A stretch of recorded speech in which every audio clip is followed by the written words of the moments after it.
Warning: this stream is for entertainment purposes. The opinions expressed by the participants might be exaggerated for comedic effect. Harsh language can be used. Thought-provoking or controversial topics may be discussed.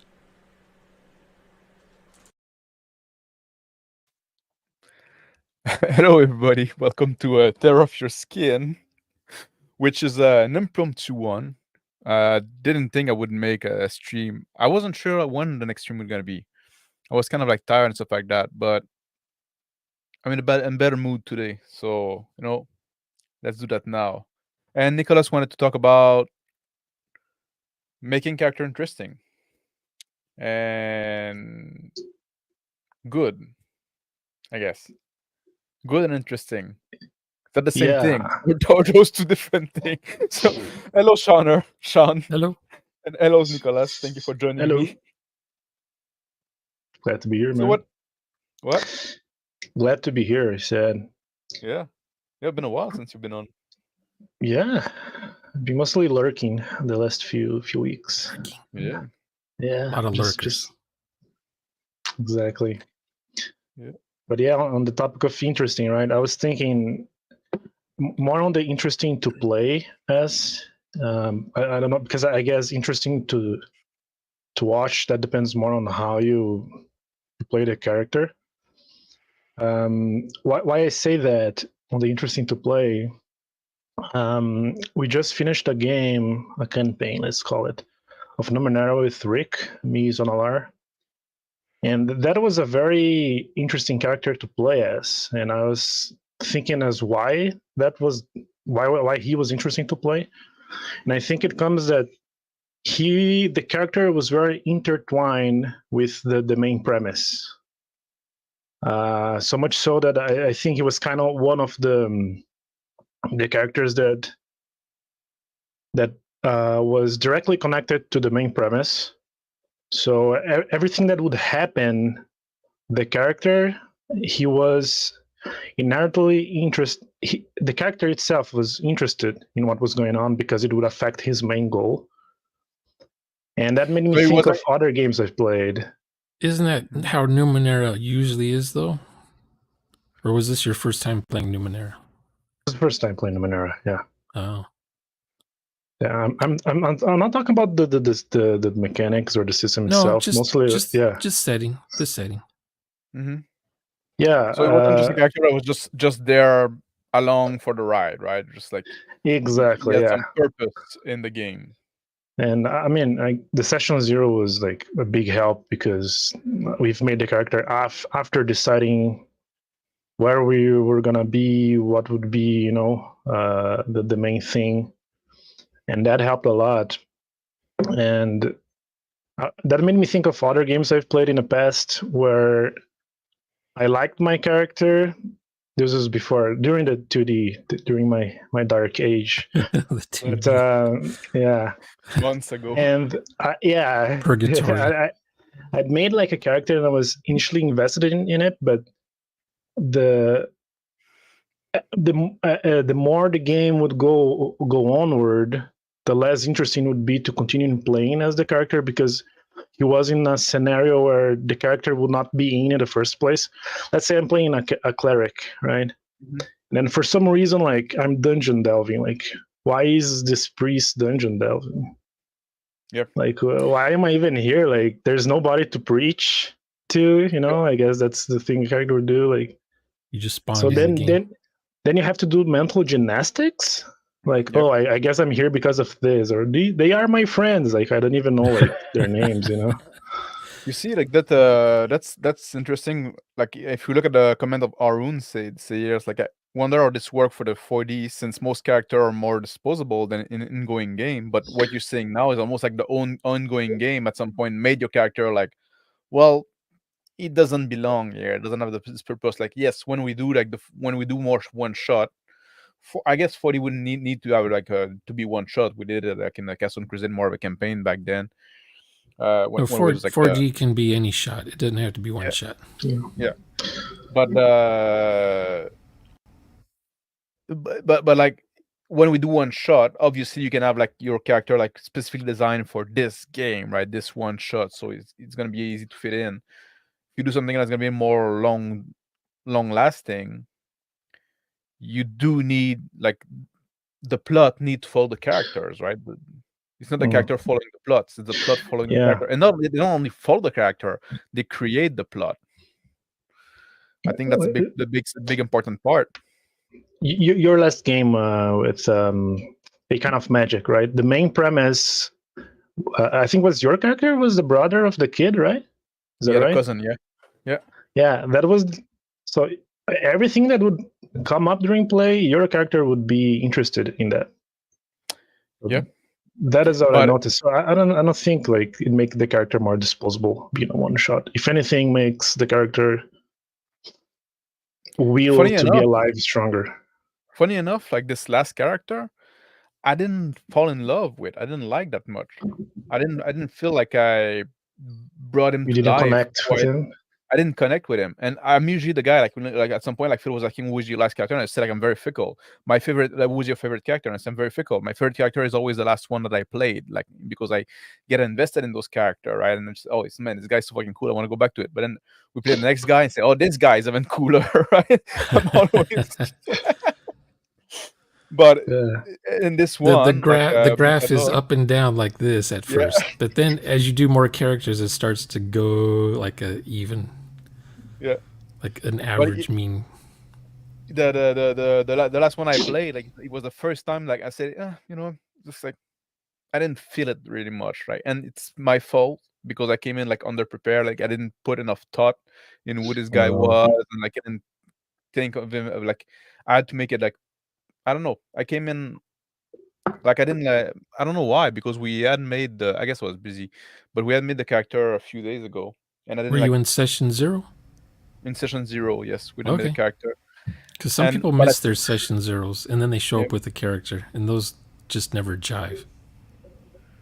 Yeah, well, Eli missed the session 0 and then came up with a character, but that worked. That worked fine. It's just for me, like I just like, or maybe I would just sometimes you just have an off night, I guess, right? Sometimes you just like. Do you think the system had anything to do with it? No, because we played the system before when I was playing Korvac Wineslayer, and I connected with this character a lot for some reason. We'll never know why. We'll never know why. Yeah. Okay. But yeah, so. Okay, so we kind of had the same experience, right? We had like a session 0, and the main premise was, let's say, tailored for the character. But I was interested in it, and you were not. Why do you think that could be?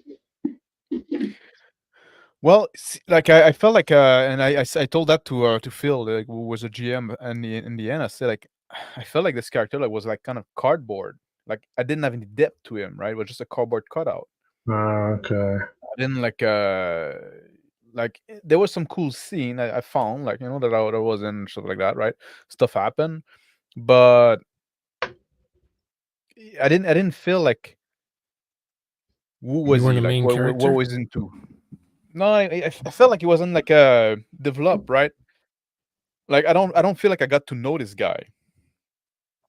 I don't feel like his aspiration, his goal, and stuff like that. Like I kind of have like a vaguest idea from what happened to play, but just looking at the character sheet, you don't see a goal or a motive for the character. Well, we had like his short-term goal for sure, right? You wanted to take his cousin out of Dodge. I guess I didn't have any long-term goal for this guy. I don't know. Maybe it is a problem. I don't know what I like outside of this short-term goal. Like, oh, you had this one thing you had to take care of now.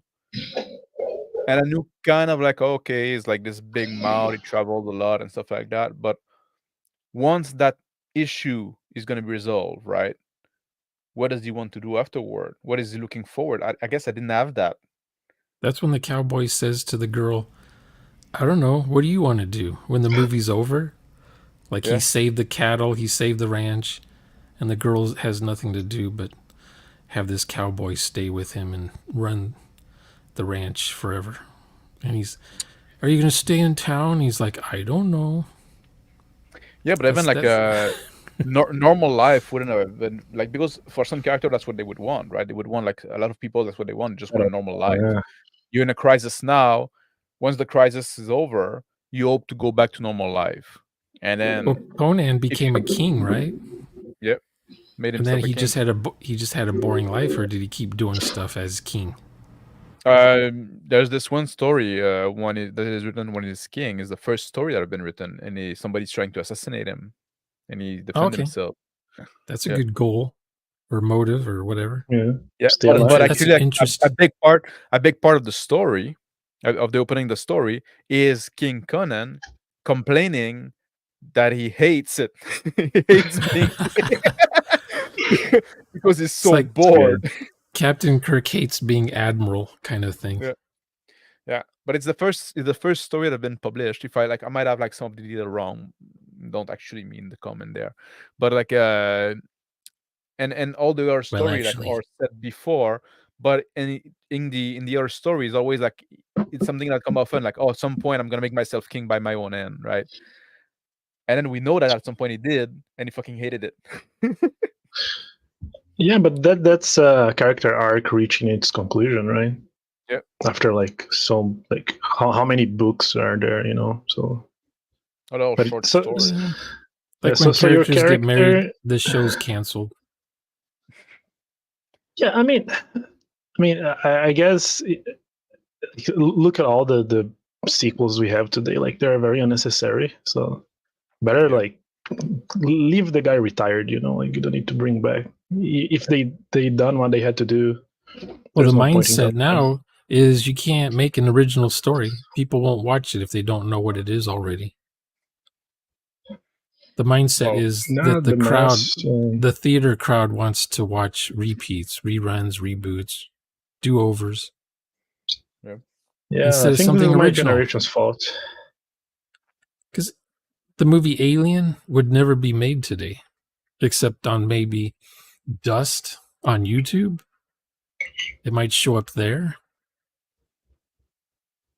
but I don't think it would, because if Alien was never done, those kinds of movies, who would be the first movie of that kind then? If Alien was never made, like, would Star Wars slowly become a horror film, or Star Trek would slowly become horror films? Prom night slasher films in space?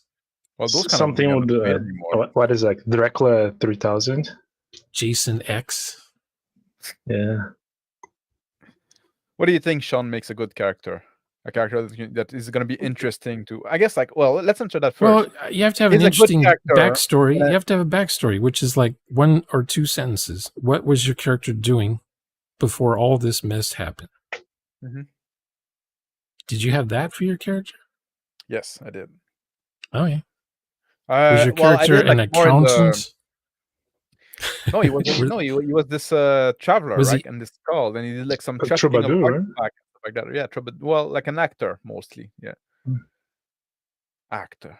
Yeah, but you need to make that interesting, though, because in a way, all the characters are actors. Yeah. Aren't all the characters suffering from imposter syndrome? In a way. Because the Except players the are actor. trying. None of us have ever cut off someone's head with a battle axe, probably. Yeah, But we're trying to. But in a game, we role play one. yeah, but and it did led to some interesting part that we 4D'd, because like at some point, like, oh, like I 4D'd this rich merchant, right? That was and then like, oh, that knew me, was like a sponsor of the art, I guess, right? Like of some show. Yeah. So it did create some connection to the world, which this is interesting. Did your character have mannerisms? Not enough. Habits? And that's also something like I at some point late, like as the game, like I went a bit, I find the groove a bit toward the end, but Did you guys way too long. Did you guys have NPC pictures for the session? Because sometimes you guys don't. Yeah, we did the portrait. You did portraits? because that NPC helps. picture within That that helps. NPC picture. Yeah, I like not having an NPC picture, to be honest. At some point, I should make like a bank of I have to a have bank a of picture. picture. Well, it's because I don't know who the NPC is gonna be, right? Like, so I would need to have like a huge bank that is quickly searchable without like taking too much of my attention away as a GM, because I'm just making like fucking NPC like as they come. Oh, you mean like, for your characters? When you're running game, you're talking about your NPCs. NPCs, yeah. Yeah, it's tricky. Yeah, Are they going to even meet like, the NPC? Yeah, you could have a standby like miscellaneous man 1, 2, 3. You know, like I guess this is gonna be him. You know, but I need like a big MIDI keyboard, and then like a picture on keys that I can just press. You're gonna DJ games from now. Yeah, I'm gonna make chord to create a crowd. You're gonna get to the point where you're gonna need a co-DM, you know, co-GM. Yeah, but no, it's all this thing about like if I made up a character during a one shot and then we have a second shot with the same players, then I'll make NPCs, or I'll make portraits for the NPCs that were in the last episode, because they might reoccur. Mm-hmm. Yeah, that's fair. Yeah, and you can take some notes and stuff like that. You do it at the end of the game. Yeah. What we were saying about, like, you said you found the character's groove by the end of the session. Like, what specifically was the turning point? Like, what made you feel more in the shoes of the character, or made him feel more alive, more real? It's like at first I was also like I don't know, the way that it was in a lot. The way that the game started, like I kind of like thing went very fast, which I usually like, but I wasn't used to it, so it's kind of like got like my and the game just started like, you know, like without any introduction. We just like went straight to it and just like, oh, okay. And now like I didn't have time to think any.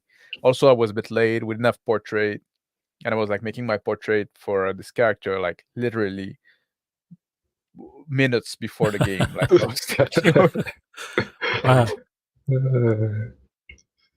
okay, so the idea was not mature before you started playing. Yeah, you only need the character for 5 seconds. Sounds like. Yeah, it's like yeah, exactly. That's basically it. It's like if here's your character, here's where you're gonna be, and role play it right now, right? You'd say like, wait, okay, I need a moment to think, and I did have the moment to think because we did the session 0 before, but it's like I didn't take the moment. I guess I didn't like. I've been a bad player. I didn't prep for the game. I think I need to prep more as a player than I do as a GM. Players need to prep. No, that's a good point, because I had the opposite with the character I played in Numenera. We had like a long time for playing, and I had like every day I would like think of mannerisms, and so the character was very well defined in my head when I started playing. So it was very satisfying to manifest the character during play, you know, show the mannerisms and stuff like that. Yeah, because I think that's a big point of your what you want, what makes a character like. We were talking about like interesting, and you say interesting to play or good. Are those the same thing? I guess like a good character is a character that is interesting to play, and a character that is going to be interesting to play is going to be interesting to watch, right? Because for the same reason, because it's going to be interesting to play. If you're a role player, like you can have a character always interesting to play just because I can do so much DPS, right? Like, who the fuck care about that? Right? That's not what we're here for. But if you want like a character interesting to play, is a character that you feel is a real person, you feel is alive, right? You feel he's like multidimensional individual. Crispy's character was very interesting. He was like this beastmaster guy that was like talking to animals and stuff like that, but he was also like this germaphobe and stuff like that. And then he had like all those contact and people like talking to the little people in town, and you know, so you felt like his character had multiple things going on, right? He was a well-rounded character, and I think that's a big part of it. You want to have some contrast. You don't want your character to be like unidimensional, right? You want to have like a needs to be 4D at least, yeah. 3D at least, I guess. So player prep. What would be the player prep? Look at your character sheet after you make your character. Start thinking about where do they come from. Unless your system makes you some sort of a life path for your character already. Yeah. Where are you there? Yeah.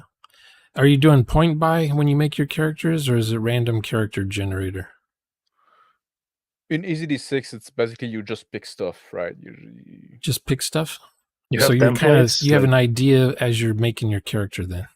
Yeah, but they're very mechanical. The stuff you pick, right? It's like you create like combat oriented. No, you have also like those aspects that are not combat oriented, or things that make your character tick. Like my character had this aspect saying I've been everywhere, and one aspect saying I always know a guy, and I use those in game. Yeah. Maybe it could just be the game. merchant. I'm gonna say the game system is the fault. No, I don't think it was, to be honest. Because people that play Fate, they give themselves aspects, and then they hope those aspects get invoked during the game. Yeah, but the way it's done, it's kind of... When you have active player, that works better because you can, you don't wait for the aspect to be invoked. You just invoke them yourself, right? You're just like...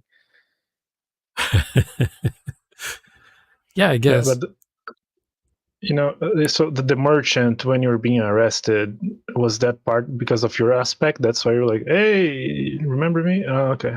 Yeah. Because I was thinking, like, isn't that winning the game when you did that? I was like, okay, it doesn't feel like you're trying to win the game. But I was trying to think, like, is it not? So you had like a skill, like you had like the ability to summon a character, an NPC. And like I can do that and feel, like it adds some effect, but it didn't make me win anything. I was still being arrested.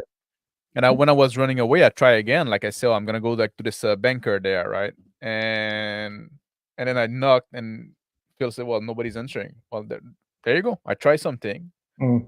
I conjured somebody I knew, some place maybe I could hide. The GM said no, in a way that was, without directly saying no, right? Just saying like nobody answer. Well, okay, then I'm try something else, right? Yeah, the gas station's closed.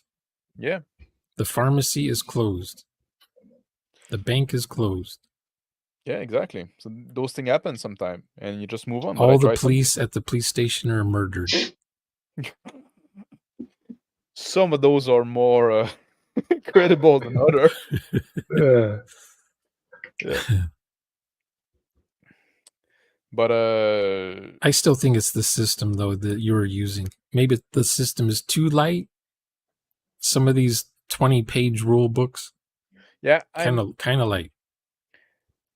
I'm wondering, like, I like the system. I really like it for a rule light system, for a rule light game. But I wonder how much legs it got, right? At some point, I feel it won't take too long for it that, okay, we've been around it, right? We've seen, like, there's like that many class. Okay, we played all the classes that are interesting. And also a lot of them like are very focused on dungeon delving and stuff like that. So, yeah. It's either dungeon or combat. Yeah. So I don't know, like, and I think it's very interesting too, like Crispy was playing a Beastmaster, right? In a urban game, but it made it work, right? He had his little like dog. Yeah. And then he would he would interact with he interacted with the horse carrying the chariot with the jail that they were about to put me in, right? So cage. The wagon. Cage, yeah, I guess. The cell, yeah, the cage. That's the word. Yeah. But so is it good enough to play a whole 5-year-long campaign with? No, I don't think it would be the right one. Is there progression? Like how do you do progression that game? There's not really progression. like those inclination and aspect, you could add some if you want, and then you have progression through, or you know people, you have contact, and you get Okay, stuff so and stuff like like that, right? role playing.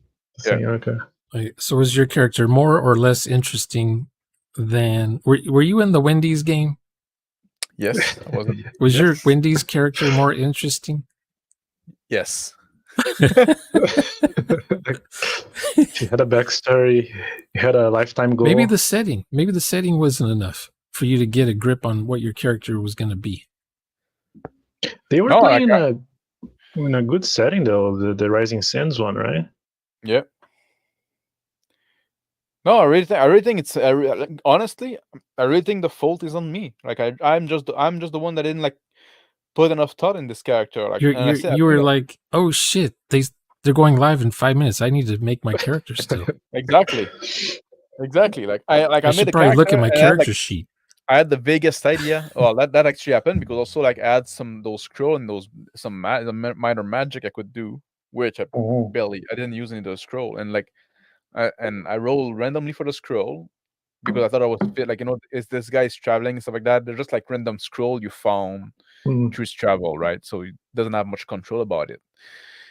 And I said, what the fuck does scroll I have do just before the game? So then I was like rushing through the book. Actually, like even during the game, like I was a bit distracted.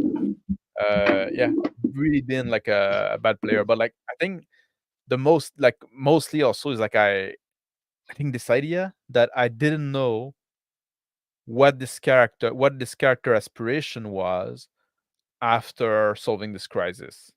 You need to have like different goals that like intertwine, right? You have like your short-term goal, your midterm goal, long-term goal, and stuff like that. And sometimes they interfere with each other, or they put one on oftentimes they hold. interfere with each other. That's such is life, right? We You're always like, have I'm our not even supposed to be here. I'm supposed to be at SETI Alpha 7. yeah. Like I want to lose 10 pounds, but I also want to eat a sandwich now. Exactly. Going against each other, right? The way of life. See. What's the thing that measures body fat? Is it the caliper or something like that? You're all measuring your bicep. I can't eat that sandwich. Not today. Maybe tomorrow. To be honest, it's not the sandwich that made me fat. It's the fucking alcohol. So you were using Easy D6 for that game? Yep. Or some other system? Easy D6. Yeah. But was there a system you ever played? Was there a system you ever played where you thought that makes the best character ever? Or was it the setting makes the best character ever? I think setting has a lot to play. Yeah. Like, and in a sense, like I think setting that are simple allows you to make more interesting character because you can make assumption about it and you can you can weave your character with the setting more. But how did you guys move around in the game? Walking or camels or walking? We're in the city. Magic carpets. I think that's actually a good point of the game, the walking around. Because sometimes the speed of travel, I guess, can cause melancholy in players. They're not getting anywhere. We've walked 20 hours, we've walked 20 days, and we're still in the same place. Same oasis we're staring at. Yeah, you get crazy then, eh? Was there mountains? Was it interesting terrain to look at? No, we're in the city, which is interesting as well. But like I like those city game. That's interesting because like I think 40 works great for a city game because you can you're free to create or conjure out of thin air like people and establishment, shop, buildings. So, yeah, exactly. You make the city feels alive.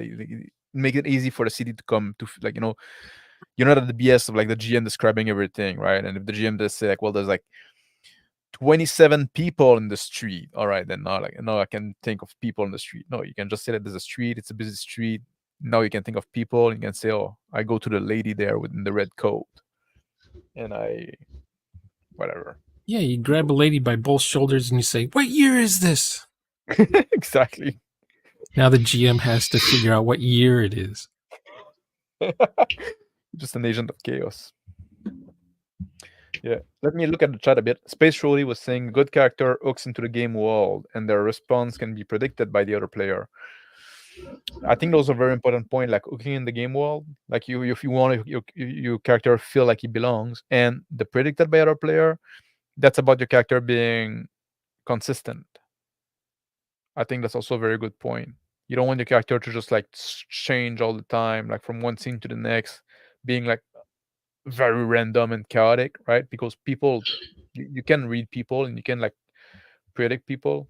So I think How defined should your character be before you start playing then? Like when did you prep too much as a player? Is there such a thing when we're dealing with the 4D? yes, Like, is there yes. too much player prep? We did a very good talk at some point with about character resolution with Crispy and Rick, I think, about that, because like you want to have like the broad idea of your character, but if you want to be flexible, it's like everything in a role playing game, right? We're creating something together as a group, so you want to be flexible in your idea. So when other player or the GM or something appears in the world, right, and say, oh, now you can hook to it. If you come with your preconceived idea and then something goes against what you thought before the game, then you're gonna get frustrated and stuff like that, right? So you want to have some substance, but you don't want to be too defined, too precise. I prep during the game. Yeah. But Who's that's echoing? the idea. Who's echoing? It's, something's happening. There's a ghost. No, it was like a strange mechanic noise coming from like the street. Oh, okay. Like someone dragging like a large piece of metal or something. That's kind of creepy. Oh, cool. Yeah, like pyramid Interesting head. setting. Yeah. So is it pyramid head? I said the same thing. Yeah, it's exactly like metal dragging a safe. Yeah, but I think we've literally select pyramid head at the same time. Yeah, Jinx, man.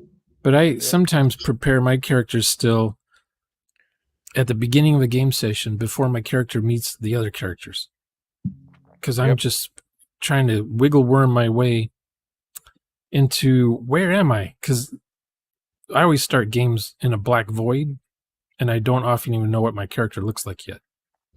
Amnesiac character. That's too hardcore. New Vegas character. But yeah, like it's not amnesiac, but you make it up as you go, right? It's like I'll have an age, a look for my character if they're hard of hearing, but I don't get specific, like, oh, they have tinnitus or something like that. Yeah. Or they have. But you might want to have like why is the character there? So your backstory, like, your goal. Yeah. I think those are good to have. Yeah. And I usually have a place where my character, they start in a car or in a house, in a hotel, at a restaurant, in a bathroom, in a graveyard, something. And I'm still figuring out things like how fast does my character even run? Because I haven't run the character yet, Yeah. And how tall is he? Don't know yet. But then by the time I meet up with the other characters, and it makes sense that my character's there and we're all together somehow, by then I'm pretty sure what my character's about. Yeah. But I might tweak it or fine tune it. And if you want to plan stuff in advance before the game, right? You can, but don't get married to those ideas, right? Just like exactly. Until they came in contact with the game, until they came in contact with the other characters, they're provisional idea, because you can come about with something that's cooler in the context, right? Yeah, I might need an Arctic jacket because there's a blizzard, and I'm thinking, I'm just going to wear some shorts and flip flops or something. Yeah. All of a sudden, the weather can just change your character. There's another artist that created a whole family for my character, right? That's having a family for your character. That's a great thing to have, but it's also something that's the kind of thing also you can create like on the spot, right? You can just say like, oh, I have a sister that is living in this town, right? And just like, or whatever, right? Oh, my father died in the Great Fire of 1812, whatever that is, right? Yeah. And now like you create an event that happened, and you create like a family member that is related to it. He died Yeah, in the original White House. He died there. Yep. original. Original. The one that the Canadian burned. Okay. I don't know much American history. I'm sorry. Yeah, Canadian went down in the U.S. and they burned the White House. Nice. In Nice. 1812. That's kind of cool. Yeah. We have Yeah, a but trouble. about the Xanolar's character, he's talking about the Numenera game, and the main reason his character was involved in the whole, thing that was going on was because of his family. He was like the father figure. He was the father of the family. So it's like if he did not do the thing, I guess his family would lose like citizenship status. So his character wanted the mission to succeed. So yeah, he created a reason for him to play. Yeah. Oh yeah, I don't know. There was kind of like a trouble you had in the mirror. Oh, I'm gonna lose my citizenship status. I mean, You gotta get deported. it was implied if he didn't help, he would be expelled from the settlement. Yeah, no, that's cool. That's cool. Just that like, I don't know much about Numenera as well at all. No, yeah. we created the thing we were playing in. See, I called my friend to bail me out, but he won't answer his phone. He knows you bring trouble. Yeah, exactly. That's the kind of thing you. Yeah, that's one way. I don't know if that's happened, but that's one way you say, "Oh, I'm calling my friend," and then Jim say, "Well, nobody's answer, right?" It's always this thing with 40. There's always way, like even when the player like conjures stuff, it's you can just like it doesn't always way like for the GM to put it back if you go too far, right? Just saying.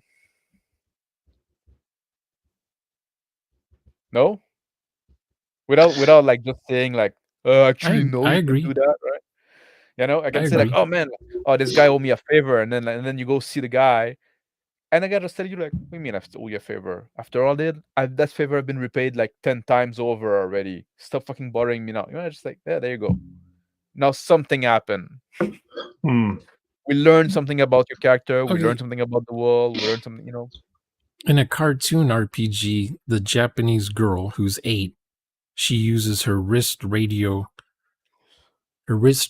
radio to call Giant Robot, and Giant Robot comes and saves the day every time. Would you allow a player to do that in your game? Just am I playing like just kind of like Japanese nonsense? Just 4D a giant robot. It picks her up and puts her on his shoulder, and they fly off and save the universe. It depends on like what we agreed upon in the setting, right? Yeah. If I'm doing like this, it's gonna be like so that's a yes. Modern day. So what you're saying is you do allow it? I've had this argument like 12 years ago with some 2D player. He's the guy who says the GM controls everything, decides everything. The players just have to roll dice, basically. They're under his hand, under his mercy all the time. I will most likely not allow it, in the sense that it wouldn't be appropriate for the kind of setting that I play, right? But if we play like this Japanese manga thing, right? Well, this could be a thing that happened, and okay, that's a thing that could happen, so it happens, right? Like, but if we're playing like we're 1920s Chicago and mob, and then they say like, I took my wrist strap and I crossed the giant robot. I said, oh no, like, it would. Okay, what year are you talking about? I guess you lost the internet connection. You just dropped out of the room. What year is that setting you were talking about just now? 1920. Okay, so yeah, the guy pulls out his radio phone thing from his Model T car, or no, his Duesenberg. He drives a Duesenberg, and he's like, he radios, and this metal man comes, powered by steam. It's got maybe a piston or two in its chest for hydraulics. Well, also like but it's not a big robot. It's like man-sized robot. Like the player could say, take the radio and say like, send the giant metal man. Yeah. I guess that's fair. Yeah. But the NPCs talking to say, what? What are you talking about? Are you high on opium or what? Yeah, that could happen too. Yeah, no, it needs to Or be the GM just established in says session 0. the GM can just say, the radio just sprays out static. Yeah, because it's not the player to say, and then the giant metal men come in, right? You can say I'm calling it, like, because you say what you can say what your character is doing, and your character say like, Yeah. I'm calling for a giant metal man. But the giant metal man is your character, so you don't get to roleplay this giant metal man that just Yeah, the right? special unit. You don't get to say like this guy comes in, right? You get what I mean? And even if we take like a more like mundane example, right? You say, "Oh, I'm calling for a reinforcement. I'm a cop, and I'm calling for reinforcement." You can do that. That's an action your character can do. Yeah. But you don't get to say, and then the reinforcements show up. Because So do you know how GURPS? Do you know how GURPS does that? Allows for players to do something like that? Call a robot friend of theirs. No. To save the day. GURPS, the system, it's point buy. So if you have enough points, you can buy yourself a giant robot companion who just shows up once in a while. Nice. That's how the system regulate. GURPS is a system regulator. Yeah. So the players are kind of stuck playing GURPS. There's no chance of role play ever. When you have GURPS at the table, you're playing GURPS. Yeah, you will be playing GURPS. Exactly, you're playing GURPS. Yeah, and it's no, the appeal. No matter like the setting. The was it the false siren call of the universal system, right? Just like generally useless role playing system. Yeah. You're gonna play GURPS, everything's gonna feel like GURPS, which is not a good feeling. I played Traveler GURPS.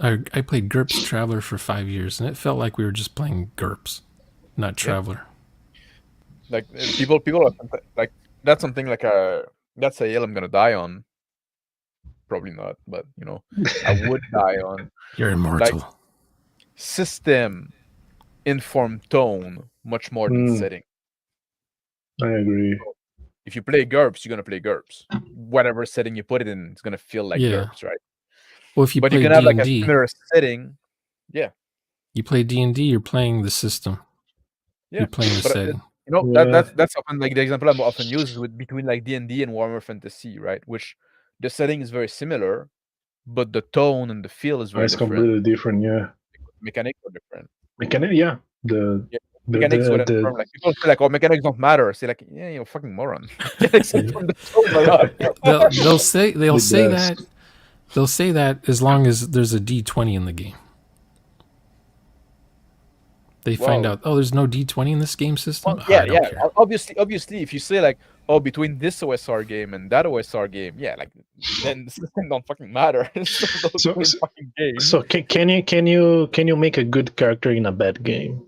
Like, will make the mechanic Wendy's make it? Yeah, can you make an interesting character that I want to see and watch more in Wendy's? Yes. For me, like the system can get in the way of roleplay, right? I think you can and that's one thing we change system a lot, and we kind of wanted to prove that the system don't matter that much. You can roleplay in pretty much any system, but some system does make it harder, right? You can still do it.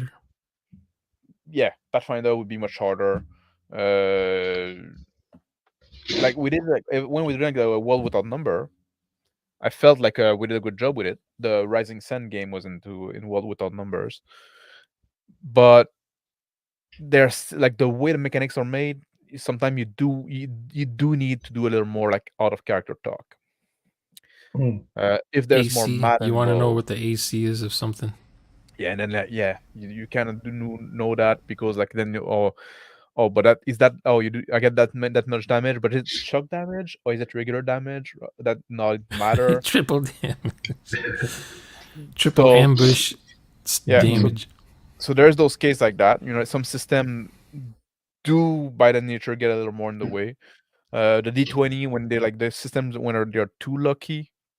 I also find It's when it's frustrating. well, it's because at some point like your character is supposed to be good at something and then you miss and you miss and you miss and you miss because you just rolled bad.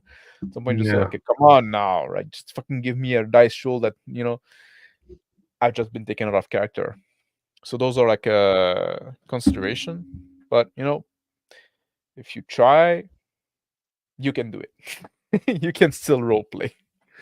Effort can so. Okay. Yeah. But you can also find a better system. Yeah, some people say see. I'll just use less rules from Pathfinder and make it work. But then they find out when they start removing rules from Pathfinder, the game just breaks apart. It's spaghetti coding in RPGs. Like an Erector set with the giant robot made from an Erector set, and you start removing some of the screws. Yeah, and at some point you realize, oh, okay, like step later, you realize like, oh, this screw was actually needed. Oh, that screw keeps it from falling over and blowing up and burning the whole village. Yeah, but the system. But what make a character interesting? For me, that has very little to do with the mechanics.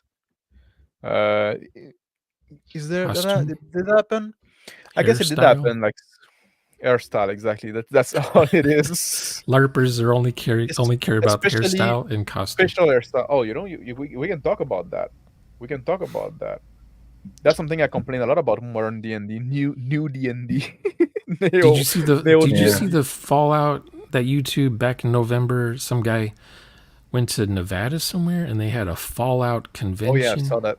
Oh yeah, it's the second. I think this was the second or the third one. That's kind of neat. They were actually. They went to Good Springs, actual Good Springs, and right. Oh, they did. Saloon I don't remember where it was, but yeah, like 4,000 people showed up dressed as characters from Fallout, and they had boys and everything. Yeah, I hate crowd and I hate people, so that would be for me. But it's the desert, man. Yeah, this year will probably be too many people. Like Burning Man. I remember be too many 10,000 people showing up at Burning Man. Or no, 40,000 people showing up at Burning Man now. 1,000 people is too many people already. 100,000 people at Wonderland. But I can't like mechanics. The role of mechanics in making a character interesting. I guess it can contribute something when you feel your character is like competent at something. You have like.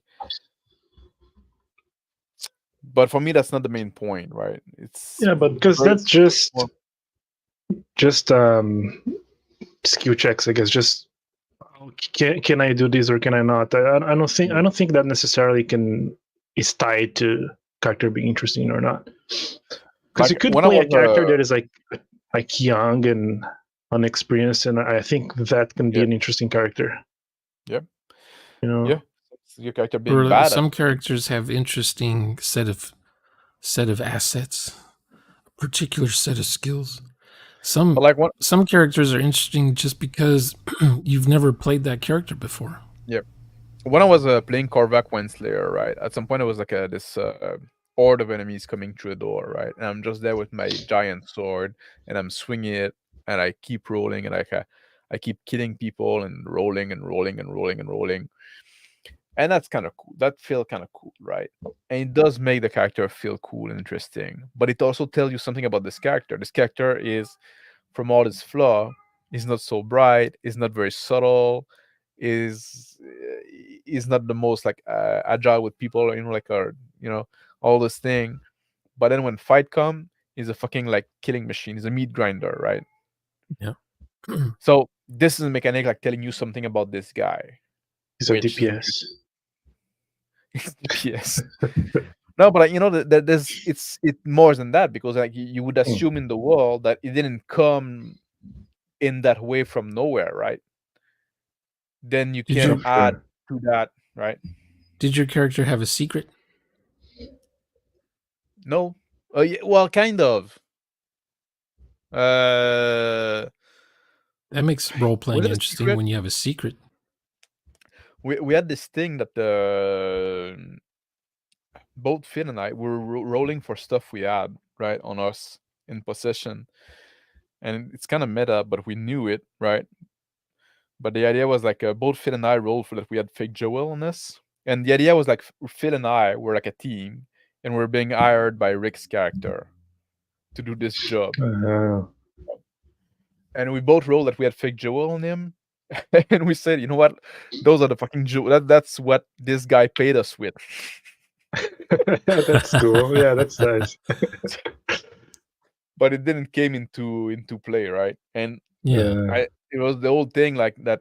Okay, but we don't know yet that they're fake. We know as player that they were fake, but it's our character don't know yet that they're fake. Yeah. Did you all decide that together? Like, was Rick in? Yeah, in Session Zero. Yeah. Okay. I didn't watch just the game. Okay. Yeah. Yeah. That's when you have to not metagame. So well, you it's know, like but the characters game, don't right? know. Yeah. No, but that's a good point. Like the secret, I guess that do make the character more interesting to play. Or some conflict will come up that maybe only your character knows about. Yeah. You're keeping your your hand close to your chest. Secret's also a great thing to make on the spot, right? Just like You think so? Yeah. Like I like when my character have secrets. When I'm a GM, I like when my character have secrets, but you don't. Okay, how do you you role play that? How do you guys role play this when the GM? Okay, like the GM says something like, "Mr. Max, only your character knows this," and then tells you, you know, hand writes a note to you or private chats you about something your character knows, and then you have an option as a character to then say what you just learned or keep it as a secret forever. Like, you know how to get out of the spaceship alive. You have the map. Should you show the other player characters the map? I think the character should have that thought, like, do I want these other people to know? Because maybe the character is like, no, I don't want to diminish my chances of getting out alive. Getting out alive. Or the GM gives you something, you find out it's a map, but then you, as a character, decide to keep it as a secret. Yeah. Instead of just saying, "Hey, everybody, I found the map," you just put it in your pocket and don't say anything. I'm fine with the like. I don't need to do like the whisper and the private because I play with people that are like can make the can distinguish, and sometimes if they know the secret, it can be even more interesting. Like they're not gonna meta game, like they're not gonna meta game it to win, but they can players don't meta game. Then you don't have to whisper in private chat. Yeah, exactly. And not all metagame is bad. You can metagame to make something more interesting. It's metagaming to win that is bad, right? If you metagaming to give you an advantage, but sometimes if you just want to metagame for the example I had when we're doing the Traveler game, the 4-hour Traveler game, genre, right? Yeah. At some point, I would metagame in that game because I knew you were going somewhere, and I say, well, and then I decided, I'm gonna make in the beginning of the game, I'm gonna make, we need to trigger the security. We're gonna make an example from this bus, whatever that's coming, right? And that's the bus you're on, right? I know it's the bus you're on. That's metagaming. I didn't pick a bus I could have just this random bus, and then that has nothing to do with anybody on it, right? But I metagame to create circumstance for our character to mix to meet and cross path, right? Is that called metagaming though?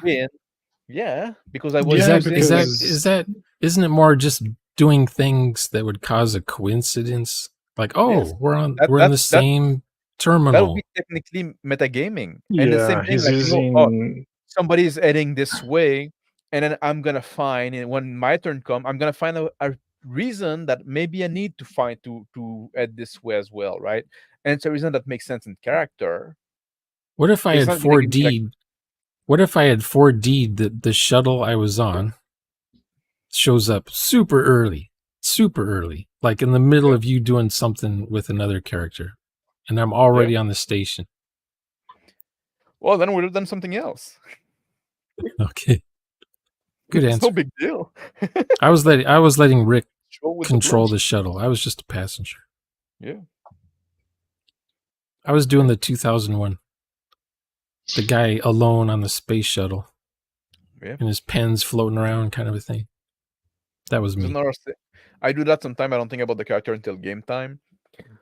At some point, one day, with the crew, what I want to try one day, and I told them that at some point. I said we need to do we're gonna show up for a stream. It's gonna be a game night, but we're gonna roll randomly. Who's the GM? What's the setting? What's the system? On the spot? Or whatever. And yeah, on the spot, and then say go very no prep, and see how far we can push it. At some point, so that's good practice, I think. It's actually great for practicing just role playing generally. Yeah, just say Sean, now you have to run 1920s cup game. Let's go do. Yeah. Well, I'm gonna throw Cthulhu in there because that's what I do. Yeah. Or a werewolf, or Jack the Ripper, something. Yeah. You ever see that movie Time After Time? Nope. 1980 or no? 1979. Is it the one based on the book that Futurama made a parody about? It's H.G. Wells builds a time machine and he's chasing Jack the Ripper who stole his time machine. No, I never heard of it. So Jack the Ripper's in 1980, killing women and stuff. Oh no, I was thinking about H.G. Wells' time machine. Oh no, I never saw that. Didn't Star Trek make an episode like that at some point? Some probably. It was the holodeck goes array and yeah. Oh, that was a Moriarty that became sentient and get out of the That was kind of cool. If you like Star Trek. Yeah. If you're a Star Wars person, you probably think that's dumb. I'm neither. So lucky. Less drama. Yeah. Space Roadie say more contacts, standing with organization, information, place to hide out, and guys, we can get you more, get you stuff. Yeah, some contacts, it makes your character that exists in the world, right? You have the impression that your character does exist in the world. I think those can be important. Out of that can be also made on. You have an ex-wife. Yeah. Who has bounty hunters after you. Yeah. 3 rivals. On the run. Those are your contacts. Is someone who wants to kill you considered a contact though? Yeah.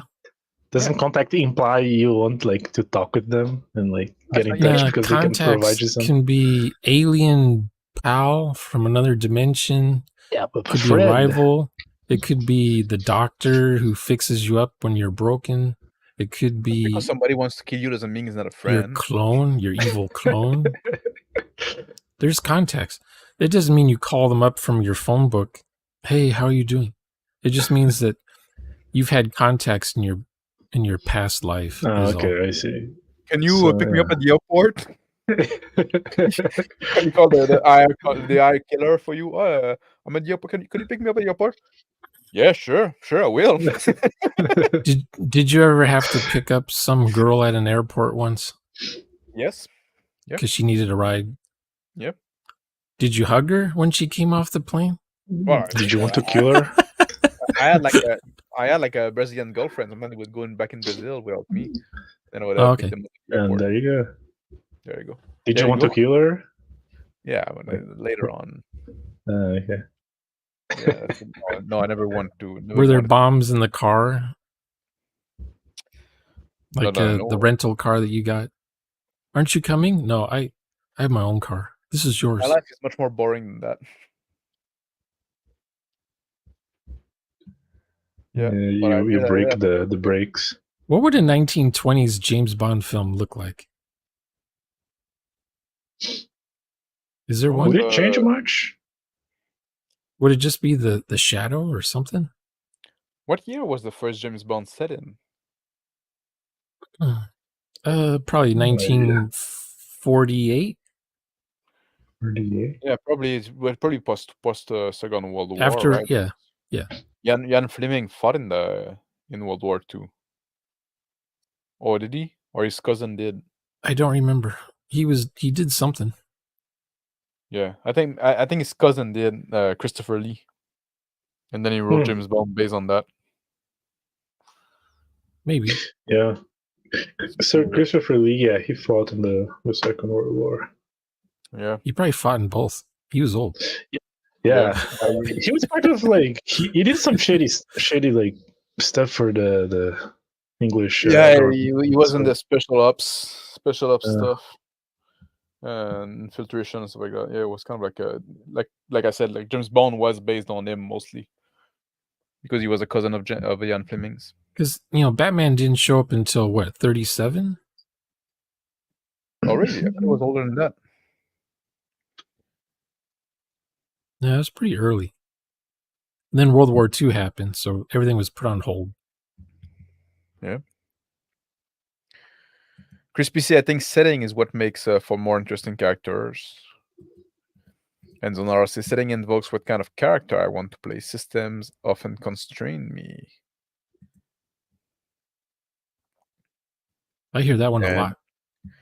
Crispy said, I think TPS would have been a better system to use in the last game, but we should steal the magic from a system from EZD6. We never tried the magic system from TPS though. How much different is it? Like, is it freeform? It seemed to be pretty freeform as well. Yeah, that's how I prefer it as well. Yeah, EZD6 is very freeform. Yeah, there's a magic book for TPS, so you can browse through that and use the spells. All the things. I want to say the source book, the main source book for Total Party Skills has enough magic to do the basic D&D type magic or Skyrim type magic. Summon something, possess something. Yeah, turn undead. Those things. There's a lot of blasting stuff too with Skyrim magic. Yeah, it's just like a miscellaneous magic missile. But then some magic gets involved with culture. So different cultures have different magic spells. Or different religions. Or different cultists.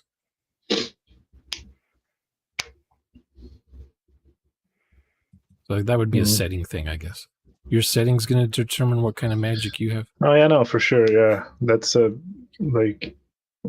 for example, the way magic works in Warhammer Fantasy compared to D&D is like water to wine. Yeah, really? Totally different mood, yeah. Magic in Warhammer Fantasy eats you alive little by little. Yeah, and it's risky. You're dealing with like dark force. Like magic in D&D is like not the worst. It's pretty basic. It's like pretty bad because it's white rice. Reliable magic.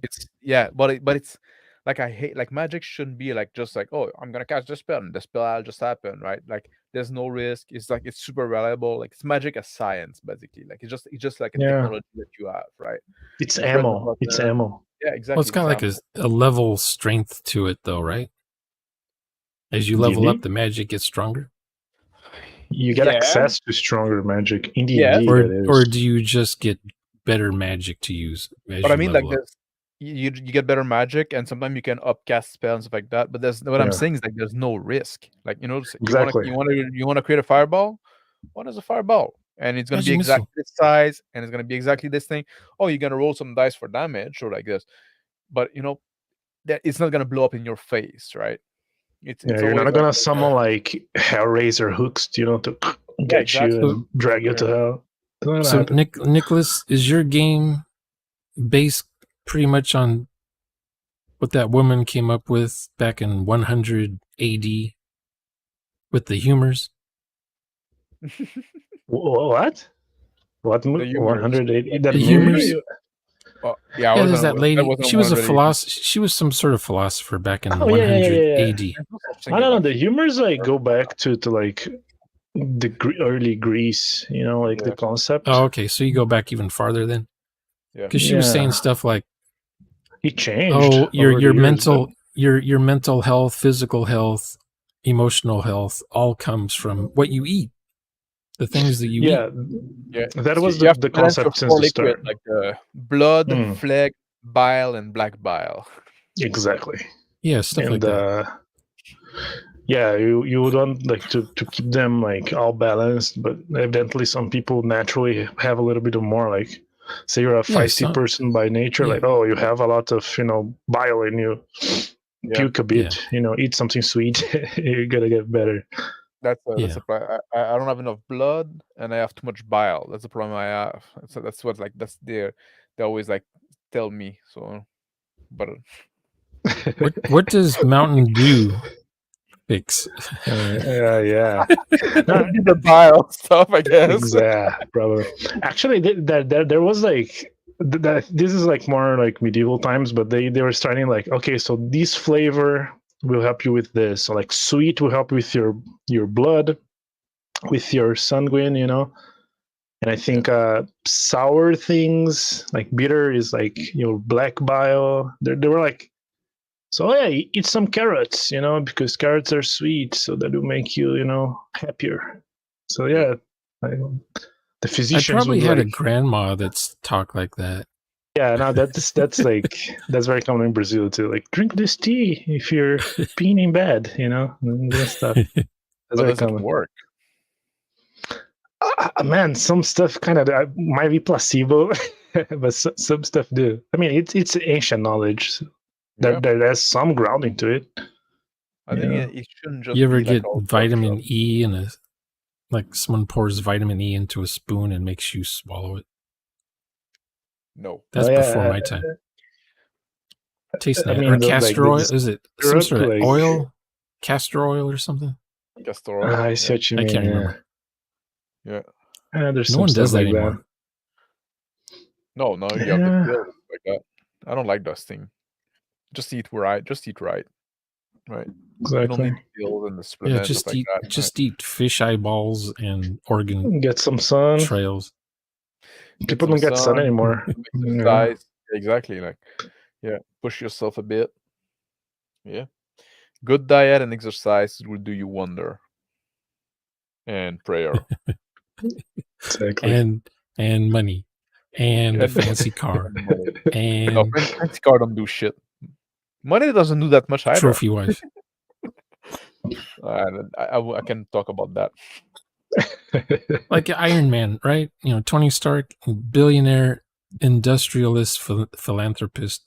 He playboy. He has all the things he wants, but he's still not happy. He's not happy. He gets into alcoholism, makes things worse. Is that an interesting character to role play? Oh, that's interesting. Yes. Interesting character have flaws.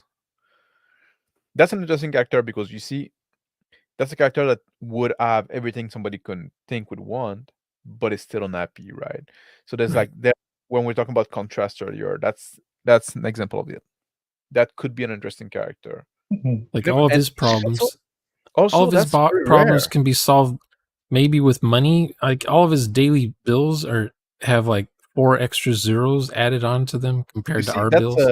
That's something I said a lot, right? I often said in my life, and I cannot say that now, unfortunately, but often in my life, there was often point where I could say like all my problem could be solved with more money. Yeah. And people say like, oh, well, that's a terrible thing to say. So, no, that's a wonderful thing to say. Because when you can say that all your problem could be solved with more money, it means you don't have serious problem. You got a wife you love, although that can also be solved by money. Yeah. Just buy a new one. You can just buy a new one. Yeah, you can order one from the Philippines. What is it? Yeah. No, well, no. Anyway. Some place where women are conservative. Yeah. There's a few countries left. But you don't hate yourself, and you don't have like a health problem that cannot be solved, right? When all your problem can be solved by money, it's like all your problem kind of material on the we have a material problem. Yeah. So that's like that's a good place to be in life. If you look at your life and all your problem can be solved with more money, that's a good place to be in life. Okay, what if your character has a lot of money, but no Yes. friends. Yeah, that can be interesting. Lot of money. Ebenezer Scrooge or something. Citizen, that's it's like rare. Citizen Kane. Now you're Citizen putting something Kane. in my mind. Like that's rare that we play those kind of character. Play a character that like got everything you could want. Super rich. We never play those characters. We play the character like the struggle, right? Oh, I'm going adventuring because like I need that. I need to do that to survive. What if you don't do that to survive? But you have something missing in your life. Yeah, okay, so Batman. You said Batman before. Like he's like that, but he has a main problem, right? Yeah, he's a like he's a mental patient. Yeah, he just want to beat on poor people. Feel better. Don't get me started, but yeah, like so he has like a purpose, right? So I guess like he's vigilante. Yeah, no, yeah, he wants that he has a man cave. He wants to avoid suffering, like because he suffered for losing. Like he did not have a childhood. That was stolen from him. So, just want like criminal not the modern one. Not the modern one. Like, stopping them. Yeah, I don't know, man. I don't like modern superheroes. Crime. Yeah, he just fights crime. Yeah. Does he ever kill? Okay. Apparently, he hasn't killed anyone until recently. I guess in the comic books, he kills people now. So, do you know what's the problem? Okay, I'm gonna like real quick. They made his villains like too psychotic. So now, if he doesn't kill them, he's a bad guy. But like back then, like Joker was just like maybe he steals a bank, but like he wouldn't kill anyone. He would like mess with like I don't know, like poor something that makes the water smell bad, but that was it, you know. But now they were doing a trap that Batman has to. So I like the Joker. I think I think the Joker was a good guy in the Batman story. You know, if you can make people laugh, you're a hero in some sense, right? Yeah, I mean, he was the only one laughing though, but yeah. No, I think it was funny. I think the Joker funny. We're gonna have a Canadian Joker very soon. What would be Joker in French? Bouffonnerie. Bouffon. There you go. Le Bouffon. Le Bouffon. Yeah. That's your character. Yeah. Wearing a jester outfit. Okay, I'll do like the Cesar Romero stuff. I'm just gonna put the makeup on top of my beard. Oh no, Cesar Romero. I liked him. That was so when weird. I was a lad and I was watching the Batman show with Adam West. I didn't understand Batman. I said, like, man, this guy's a fucking idiot. I like the Joker. I also like the Sphinx, but I like the Joker better. I said, this guy I get. But Batman and Robin, I said, like, those guys are fucking idiots. A very good rendition of Batman is the animated series.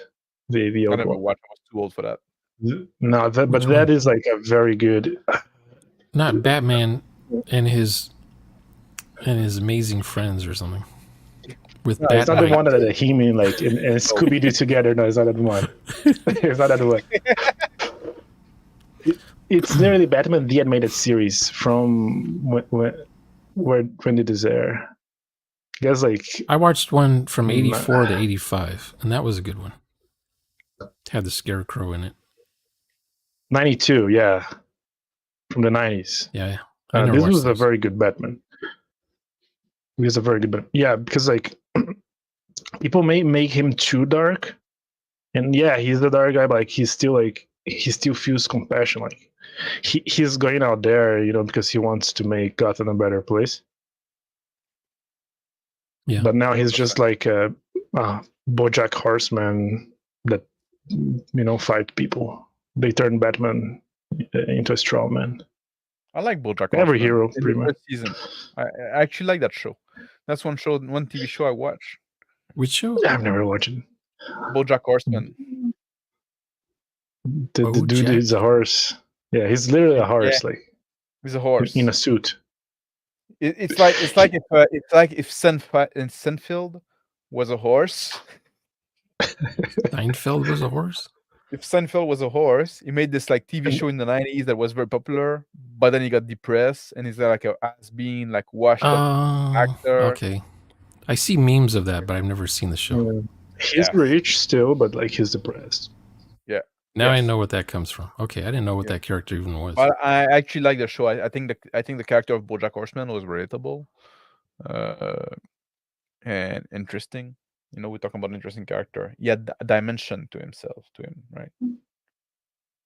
Dimensions. It's all about the dimension. It all comes back to dimensions. It's all Right? come back to dimension. You want your character to have depth. You want your character to have contrast. You don't want your character to be like. Let's think about. Like Let's Captain say, like, America, What? some people say he's just a Boy yes, Scout. yeah. Yeah, it's kind of Captain boring. America is a boring character. He's an Yeah, archetype, but he's nothing else, right? exactly. Is Conan? Does Conan have some depth? In the books, it shows In the off. Like there's some nuances. Like sometimes he like shows like I don't think compassion is the right word, but you can see like he's not so right black word, and but white. He's not just like horror. I'm gonna kill the thing. He has like no, he has doubt, yeah which is a yeah. big part of everybody has doubt. So he has drive. Conan is a Has a makes sense of Conan like a sense Conan is of a hero of will. pride. Yeah. Yeah. Not pride. He honor. Honor. What make Conan special is his willpower. He's a guy that imposes will on the world, which that's also a big part of what makes a character interesting. He's not Yeah. just being driven by the world. He's not like he's He's not an just like being agent, pushed right? around. He is, yeah, you got volition, right? Your character, do you think he was an agent? If the main premise did not happen, if like the cousin, the brother was not kidnapped, do you think he would be doing anything interesting were not for the main premise? Like could we pick a random day of his life, and would that be somewhat interesting? That's a good question. No, I don't think he would. He would do something interesting because he was like this guy like doing those shows and traveling, and he dealt in some trafficking of artifact, and he was doing some work with the mob, like seducing ladies of the court and putting them in embarrassing situation for blackmail, right? So there was some stuff, That's cool. That's cool. I'd watch that. Yeah, but he wasn't like it would have been more like a secondary character than the main character, right? Okay. Yeah. What about Sherlock Holmes? Anything interesting about his character? He's addicted to cocaine. He got this brother that is much smarter than him, and he's complexed about that. Mycroft. His younger brother. Is he younger? I think he's older brother. What about Watson? Is that interesting enough to roleplay? Watson wasn't meant to be interesting. It was to be like kind of like the point of view character, which is the ear, right? Yeah, he's the ear. I don't know if that's the same term in English, but we call it the ear. Well, we say like point of view, I guess, right? Point of view character. Okay, yeah. He was like he was there to bring contrast to Sherlock Holmes. He was the one telling the story and being impressed by Sherlock Holmes. He was still an action man. He was a warrior role. But I think Watson ends up being like, because Sherlock is too eccentric and Watson is kind of the grounding. Sometimes he's like the voice of reason in some situations because he's normal. I think he ties loose ends up when the audience doesn't know what just happened. Yeah, but he's like that's when Watson says, right? "That's amazing. How did you figure this out, Sherlock?" And Sherlock maybe that's how like Bocador felt a bit, like more like a framing device, right? I don't know, and I don't know why I'm so unsatisfied. What about the character? What about the Three Musketeers? Are they interesting characters? Oh yes. Oh, I have to reread the thing. It's been a long time. There's no movie read that's been made that is to the point. What? And if you read the book, you don't like Raquel Welch and Faye Dunaway? Sorry, there's very good Three Musketeer movie, but not faithful to the book. if you read the book, the Three Musketeers Oh, are that's good true. bad Yeah, guys. that's true. What about Richelieu is like just a regular decent guy. Just what trying to do about his job. the Mickey Mouse one where like Goofy, him, and Donald are the Musketeers? What about that I one? don't think What? I've seen Never this one. seen that I one. haven't seen this Goofy one. dates the cow at the end. The cow, the cartoon cow. Who? Okay. The what? Yeah, There was Goofy dates the cow. There's a cow character. And yeah. A cow? Udders. A cow. Oh Cows, yeah. cows with udders. Oh. Yeah. Yeah, she has udders, yeah. Yeah. Sheep. It's always a sheep. I mean, But it's a cow. What else would it be? I'm Where's joking. she supposed to be? Did you see the one with I think it was a Disney version of Three Musketeers, and it had the guy who played he played Robin in the What? Val Kilmer Batman movie. Oh, I don't know. Anyway, so It's he a was live action movie. live action 1993 or 4. He was D'Artagnan. That was a good action kind of Rocketeer kind of a film. But you see, like in the Three Musketeers book, The English or the German version? the French version, obviously. Oh, okay. The default version. Default version. Artemis is this really religious guy that keeps saying he want to become a priest. He's a musketeer, but his goal is to become a priest. But he never does, right? He's always like he always find a reason to push back, right? Postpone. Oh. Because he kind of enjoy being a musketeer, but he's very devout and he want to become like this priest, right? Oh, okay. So you see, that's a character that got some texture. Porthos. Now, is that in the first book, or is it all the way through the whole series? There's actually 2 books of the Musketeer. Okay. And it's like I haven't read the second one, which is 20 years later, and it's called 20 years later. Not perfectly. But That's I haven't weird. read it. I haven't read it because, to be honest, like I like the book is well written, but I don't like the Musketeer because they go against my values. They're like ruffians. They're like no, like the Richelieu is trying to fight the Protestant and to keep the kingdom functioning properly. And he's not a bad guy. He's saying that D'Artagnan, and he's saying like, you got some potential, boy. You should come work for me. Like he's not trying to like kill them, or he's not scheming. Like the Musketeer, the one scheming. Like the Queen of France is cheating on her husband, the king, and the Musketeer are helping. So they're the fucking bad guy. And Richelieu is trying to catch the them. enablers. Yeah, exactly. Yeah, so they're the fucking bad guy. So what about John Carter of Mars? I never read that. What about the Invisible Man? Would that be a What good about him? character? The movie The one or 1930, the book one? I think Okay. 1934 version of Invisible Man. The guy runs around naked because if he puts clothes on, then you can see him. You know? I mean, sometimes a blessing is a curse, I guess. Yeah. My dad would say he's naked and he's walking in the Or snow. a curse is a blessing. You can just walk around exactly. naked. Yeah. True freedom. But I think he Yeah, dies freedom. when they find a cure for him, and then he dies. But then Hollywood just has a sequel for another invisible guy. Yeah. It's been done so many times. I don't remember the character, but his dilemma of being invisible, I guess, is interesting because there's some like how does he sleep? You know.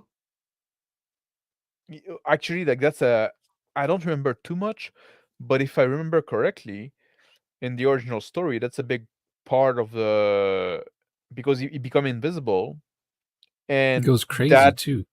drives him mad. Exactly, right? And can be an interesting. Like, he got like some arc. He got like an evolution. It's like he couldn't go flip. He couldn't turn it on and off. He was stuck invisible. Yeah. Chris O'Donnell. What is that? Who's Chris O'Donnell? I think we're he's talking the about actor. He was the guy Musketeers. he was Robin, and then he was one of the Musketeers. I thought it was a guy from Burn Naked Lady or something like that. What I'm talking of. There's so many. I mean, there was probably a Three Musketeers film made just 2 years ago, probably. The guy that was working on the children trafficking documentary and got and died in mysterious circumstances. Oh, poor guy. What was it like? I can't believe he hanged himself and shot himself 3 times.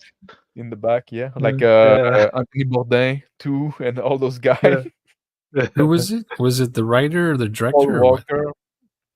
He was a music guy. That a guy from a band from the 90s, and he was working in this documentary. But a bunch of people working in that documentary died in mysterious circumstances. The mass suicide. Yeah, like Anthony Bourdain, the chef, right, died in very very strange circumstances. Oh, it's suicide, obviously. But So what's a good female character that's interesting? Skylar from Breaking Bad. Skylar White. Skylar White. Yeah. There's a girl in that? I always thought it was just the guy from Malcolm in the Middle. Yeah, I never watched that show. It's his There's a wife. girl in that show? I know people hate her. It's a very good show. Yeah, people hate her, but that's not the point. She's a I mean, good character. it's a good hate. No, yeah, you hate because the character is good, not because the character is. Yeah, it's a. Yeah. She's Like a she good was, villain? I guess she was made to be hated, in a way. Well, it's because the point of view character is Walter White, right? But Walter White is not exactly a good guy, but we're made to empathize with him because the story is told through him, and what he's doing is kind of cool. But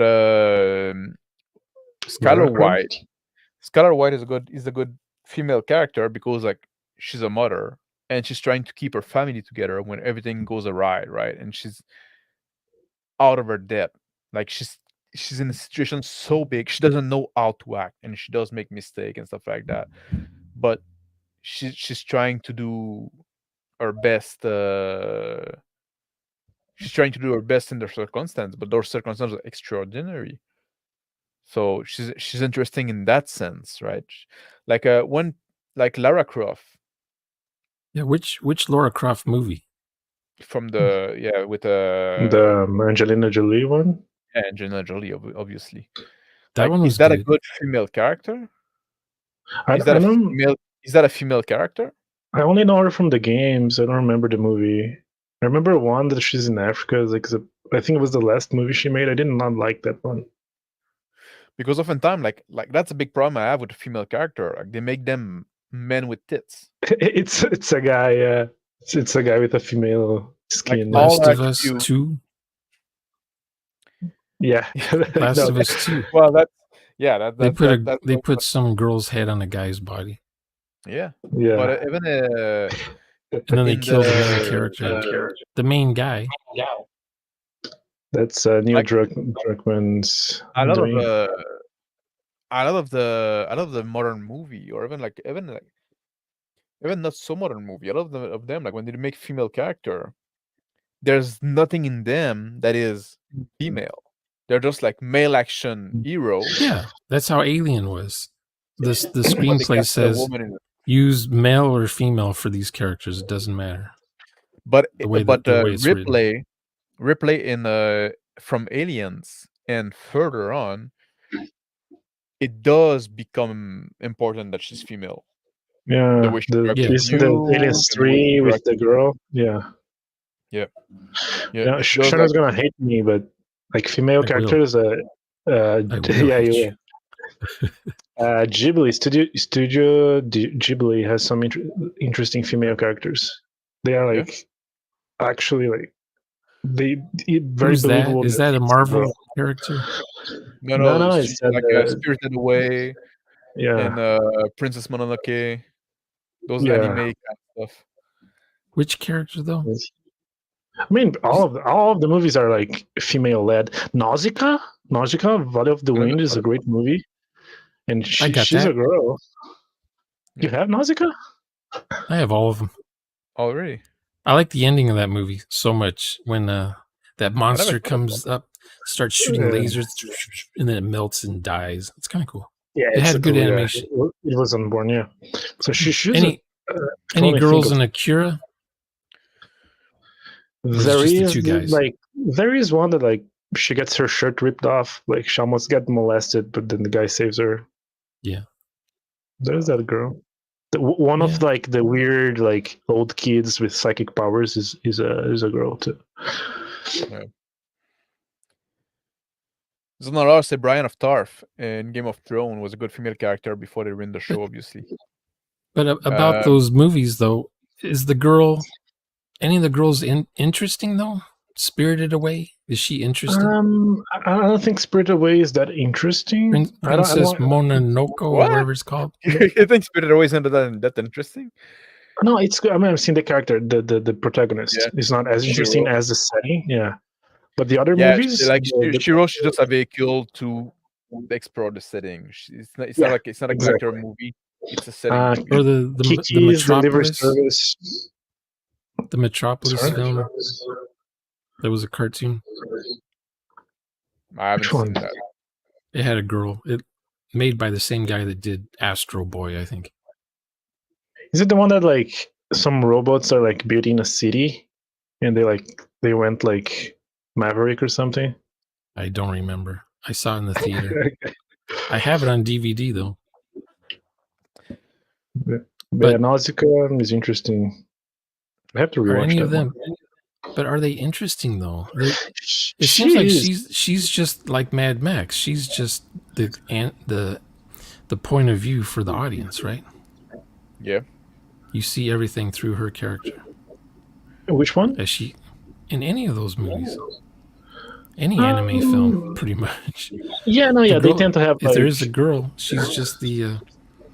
I'm hearing an echo. Is that you, Nicholas? Yes. Your mic, your other mic is too close to your other mic. Anyway, any animated film, isn't the girl character just the point of view of the male audience? Not necessarily. I guess girls watch some of those shows. But I want to talk about Brienne of Tarth. Brienne of Tarth is a woman that's tried to be a knight.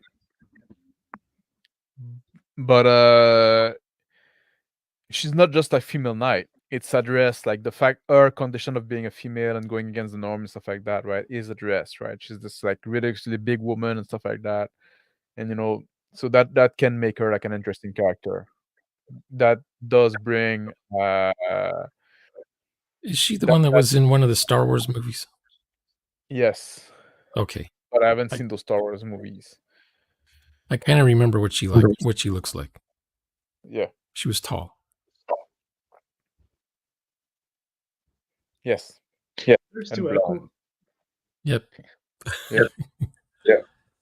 Yep. But it just started now? About 5 I don't minutes know ago. why. I've done nothing. Yeah, I know how to fix this. Give me a second. You can fix it. Okay, what about now? Echo. Well, we need to talk for you. Like now, it seems to be all right. Okay. Yeah. Oh, sorry, I don't hear Max anymore. I don't hear Max in your mic anymore. Okay, good. We're I've appeased the machine spirit. Yeah, the girl from Game of Thrones, though, what was her character about? Yeah, I've watched only the first season. Well, she was this butch, very manly woman that wanted to be a knight, but that wasn't allowed in this world, right? Yeah. In real life, was there a woman that was a knight? There's some kind of like story about it. Exceptions, Yeah. There's always an exception. Joan of Arc? Not Joan of Arc wasn't a knight. She was just a like soldier. she was a cheerleader. No, she was a cheerleader. Just a figurehead. Yeah, she's like she got burned for wearing a male's clothes. Exactly. Because that's to be a what knight, they're it's a guilty title. of. Sorry. Was she a good character? Is she an interesting character? Yes. Right, Joan of Arc? Yeah. It's a real person, man. Yeah, it's a real person. No, Joan of Arc. Yeah, she's it's a the real real person.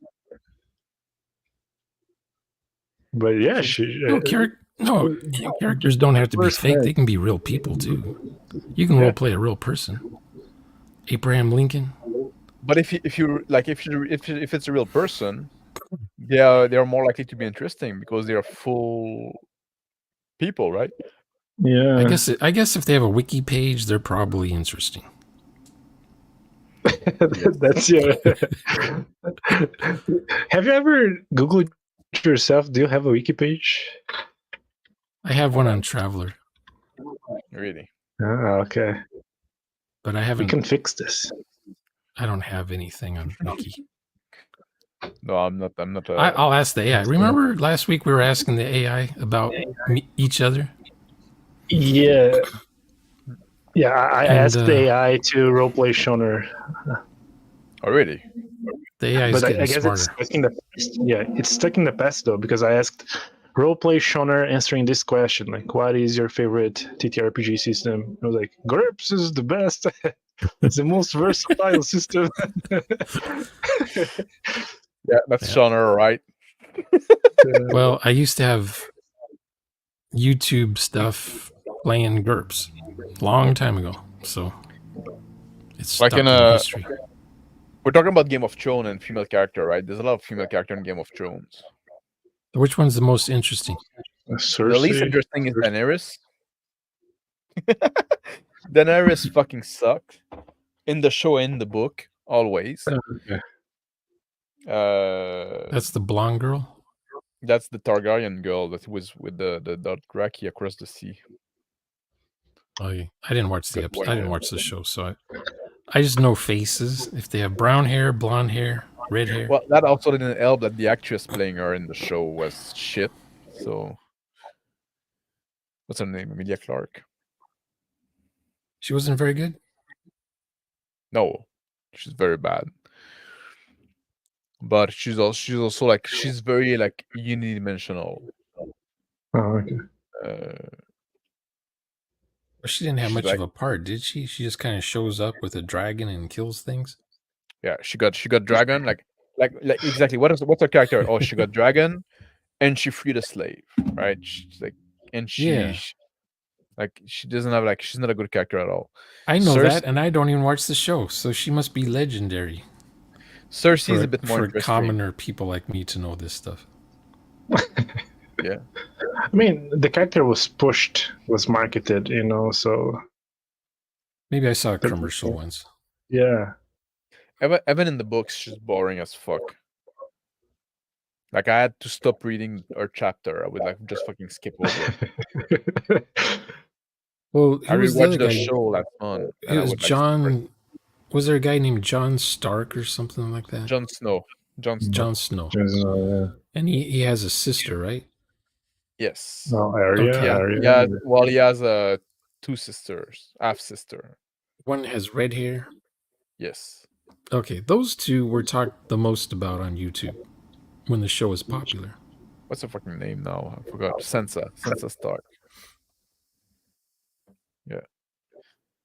Yeah. Do you know Alia from Dune? She's a very interesting character. Arya of the Knife? Yeah. Which one's that? She's the sister. The treaties. Yeah. Okay, I just know her from the 84 version. Yeah, I have a hate. Version. Yeah. But she's an interesting character. Does she show up in the? Is she in the new Dune? Unfortunately, yes. Part 2. She shows up for like 2 seconds. 2 seconds. In the books, right? Arya. Like I like the character of Arya in the first. Like I like the first book of Dune. I hate the other books of the sequel of Dunes. The books, all of them. But the character is interesting. I like it. So what's good about the sister in the book? I don't like her. Because she... You don't like her in the book? No. Even like child, yeah. Well, I like her in the first book. She's in the cool, in the second book, I don't like her. Okay, so the concept of the character is interesting. The What's concept good about is her in the first book?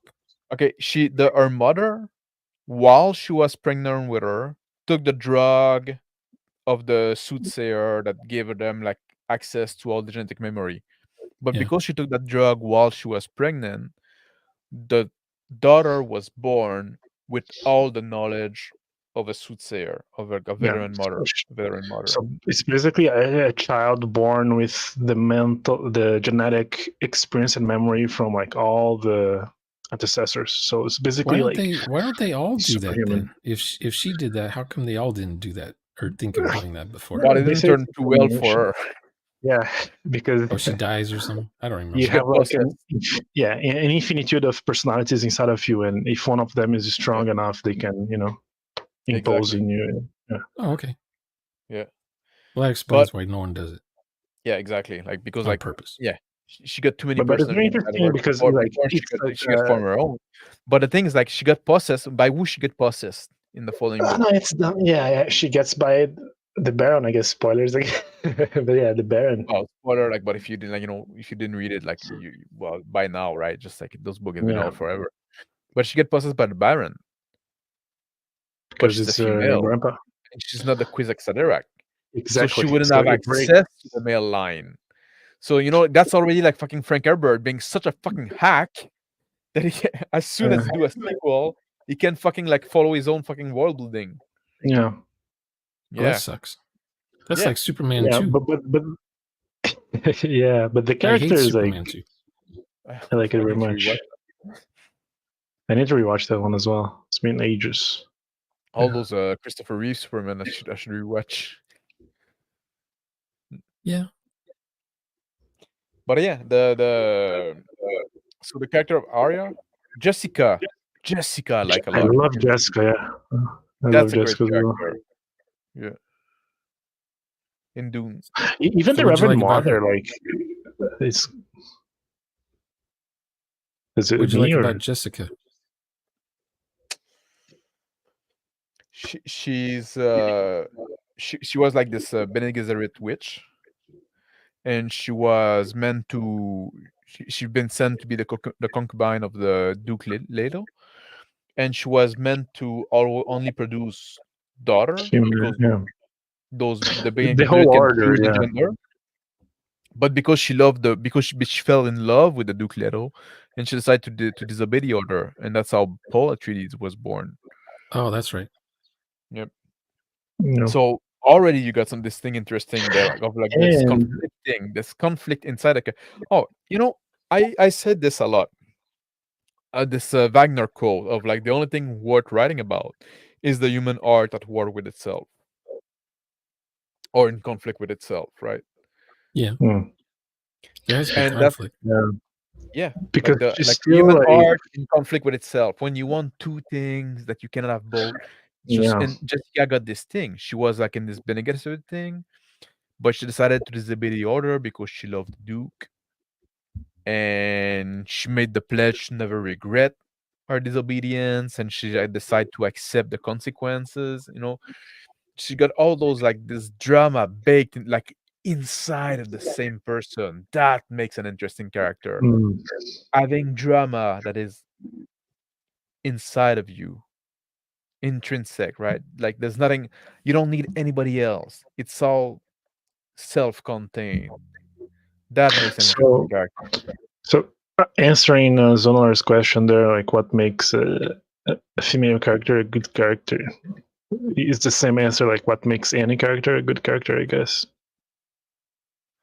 Yes, right? But I think for the female character, like for me, there need to be this thing about like, because I think like being female is not like it means something.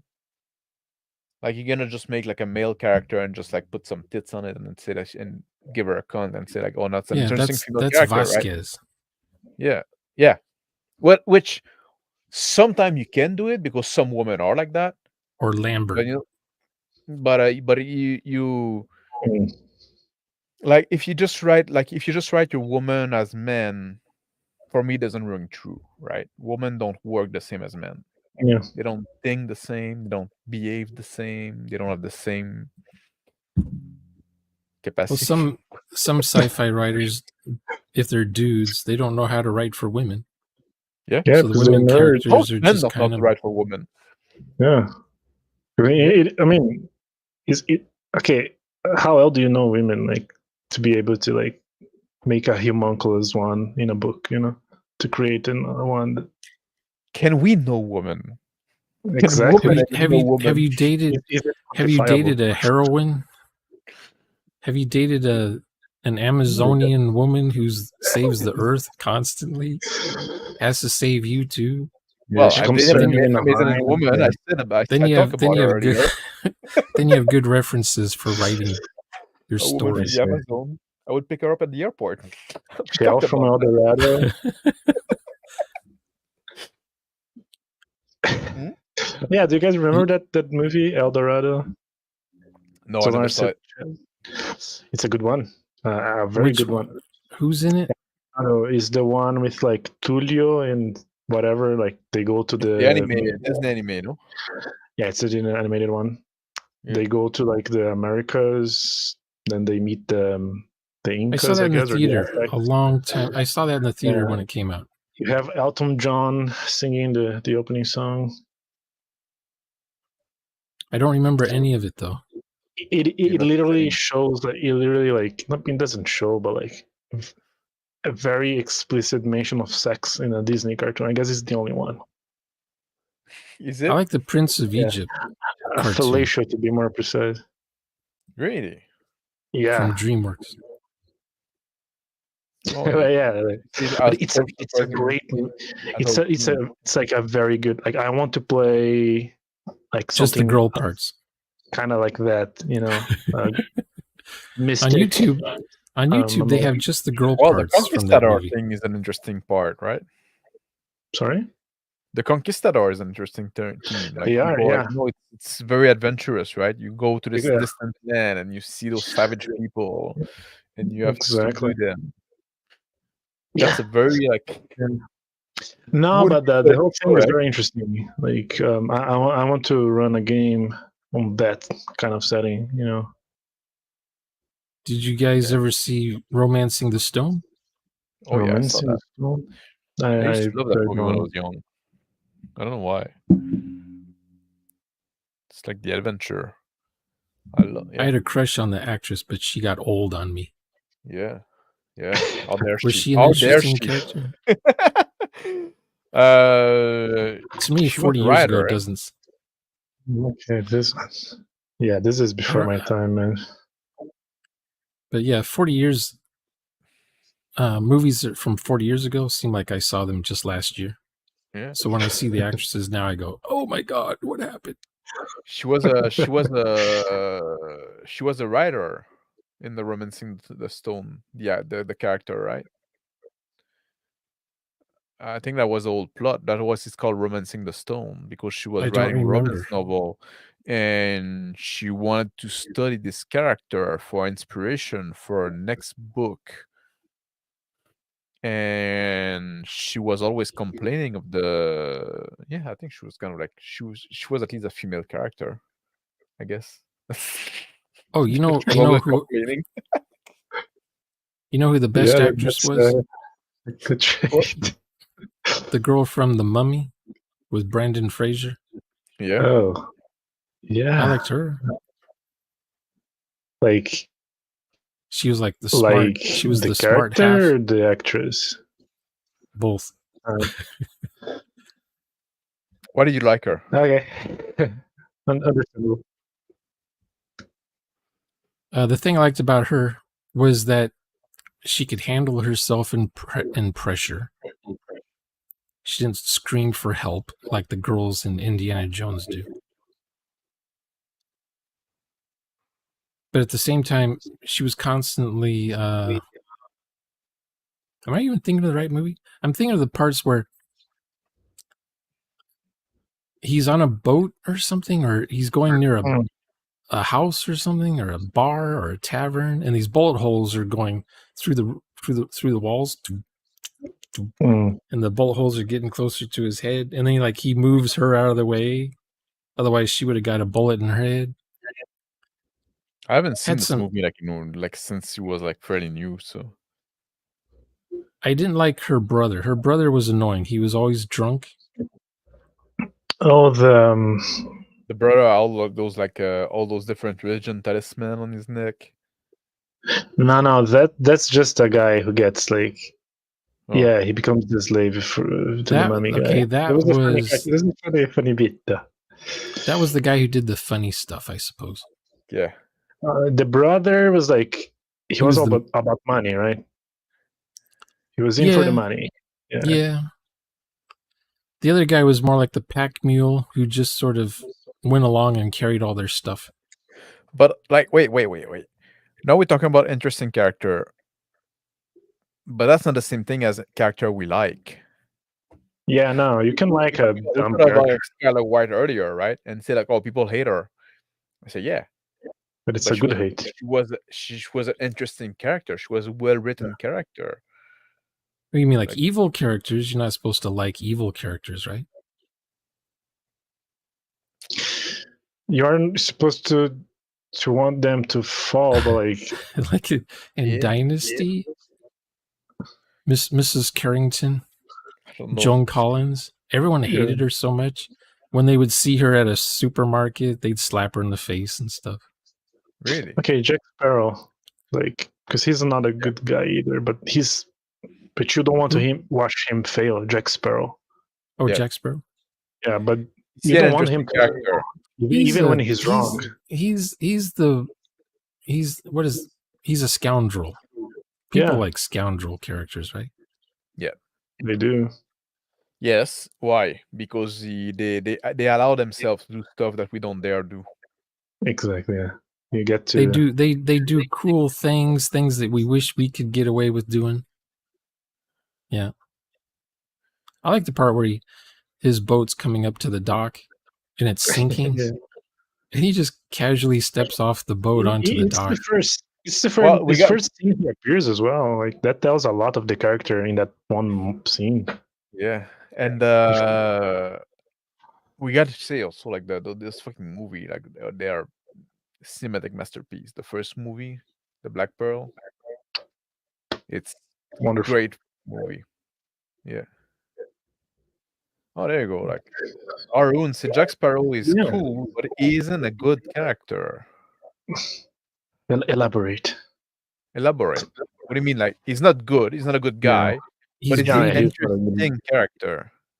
But I think he's saying like he was not written, which I want to know why.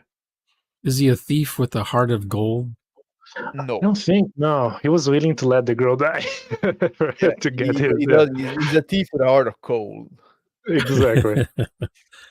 He like backstabs. He will backstab you if it means like achieving what he wants. But he's likable. That's a character. Oh, okay. He'll backstab his friends. So there a bunch of BS and return in the sequel. We're talking about the first and maybe the second movie.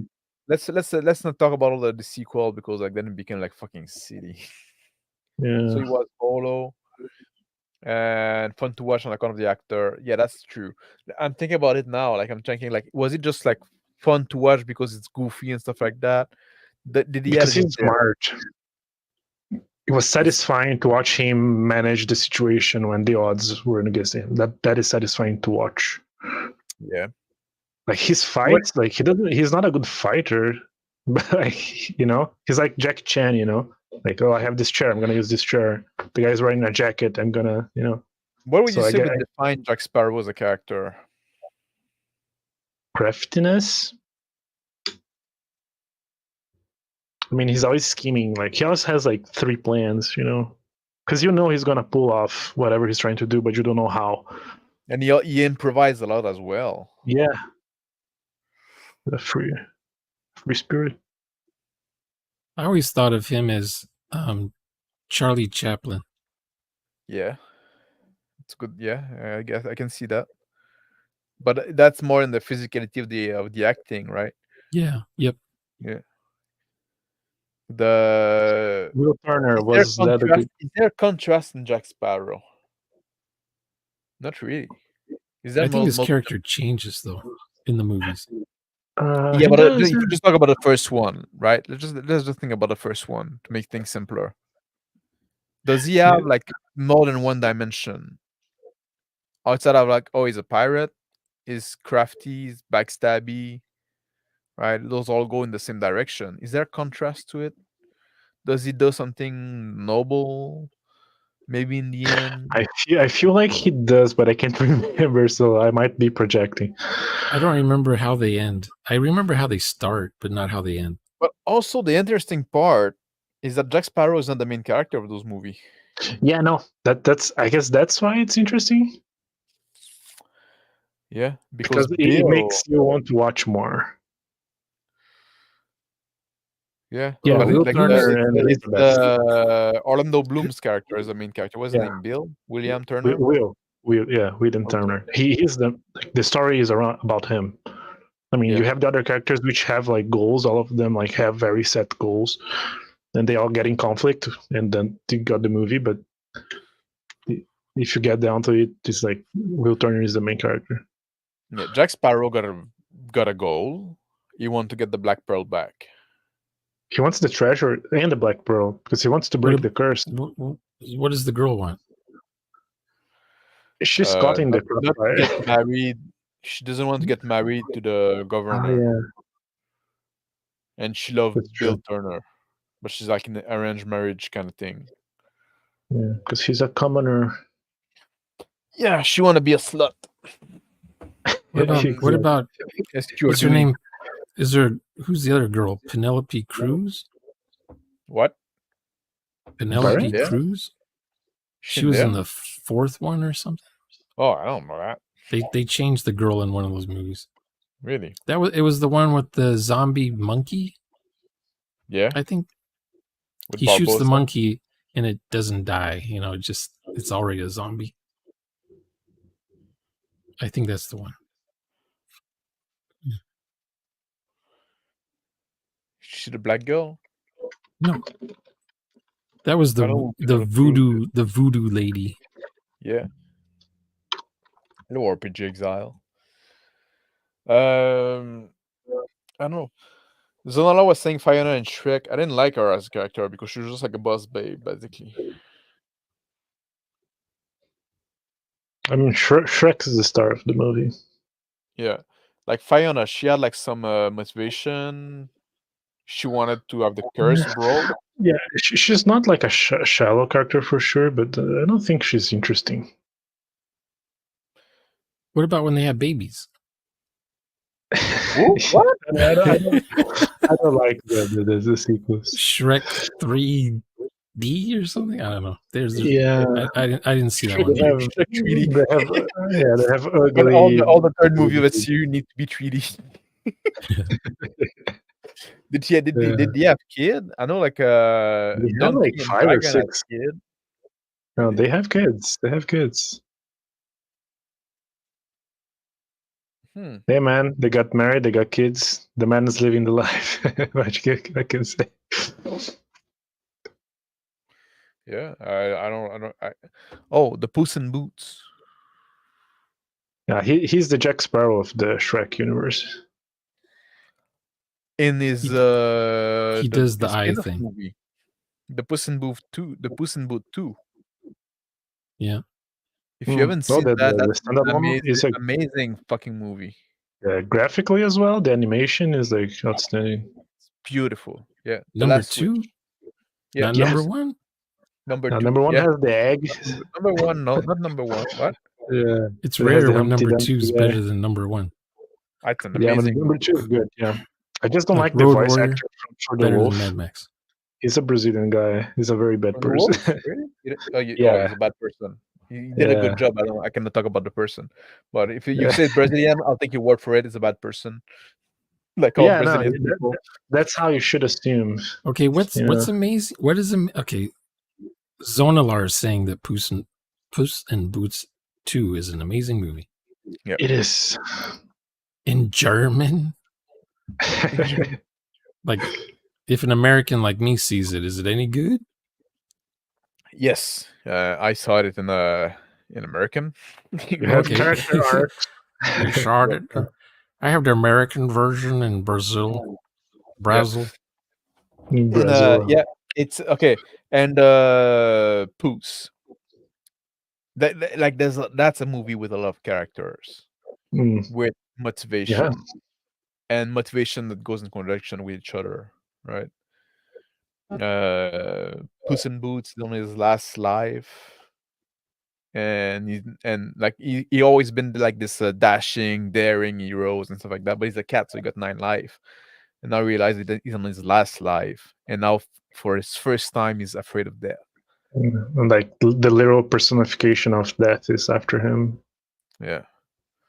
which is a cool like So, white is there wolf. a character that just won't work in certain countries or certain languages, certain cultures? Oh yeah. Oh yeah, yeah. you know who doesn't quite work?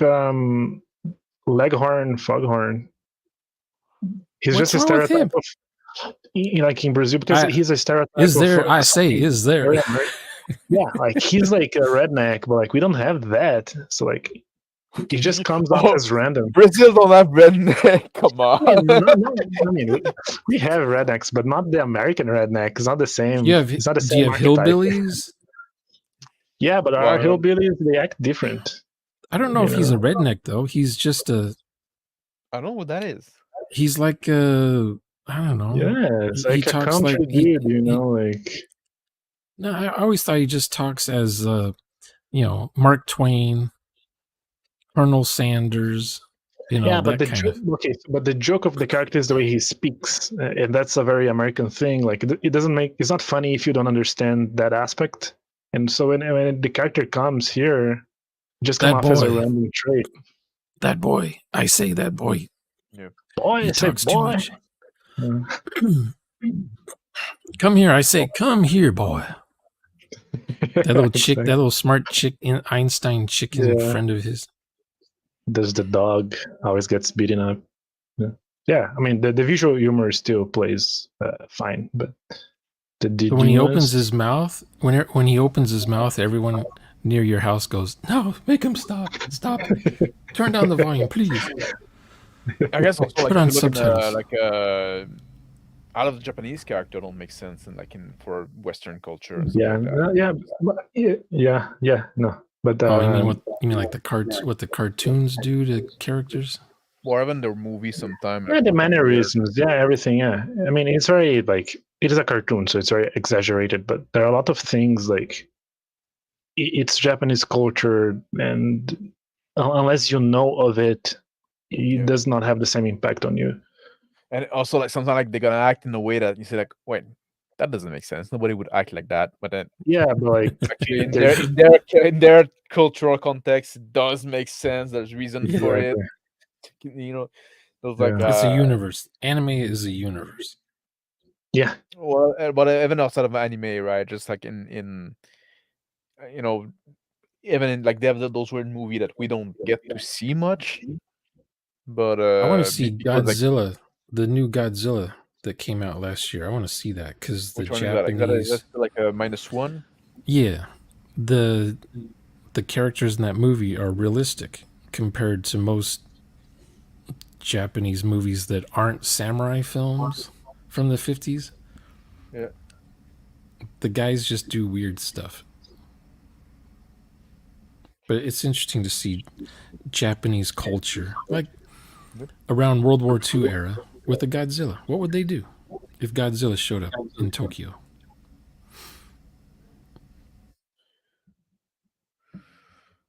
I don't know. The movie's coming out so far on Blu-ray and 4K.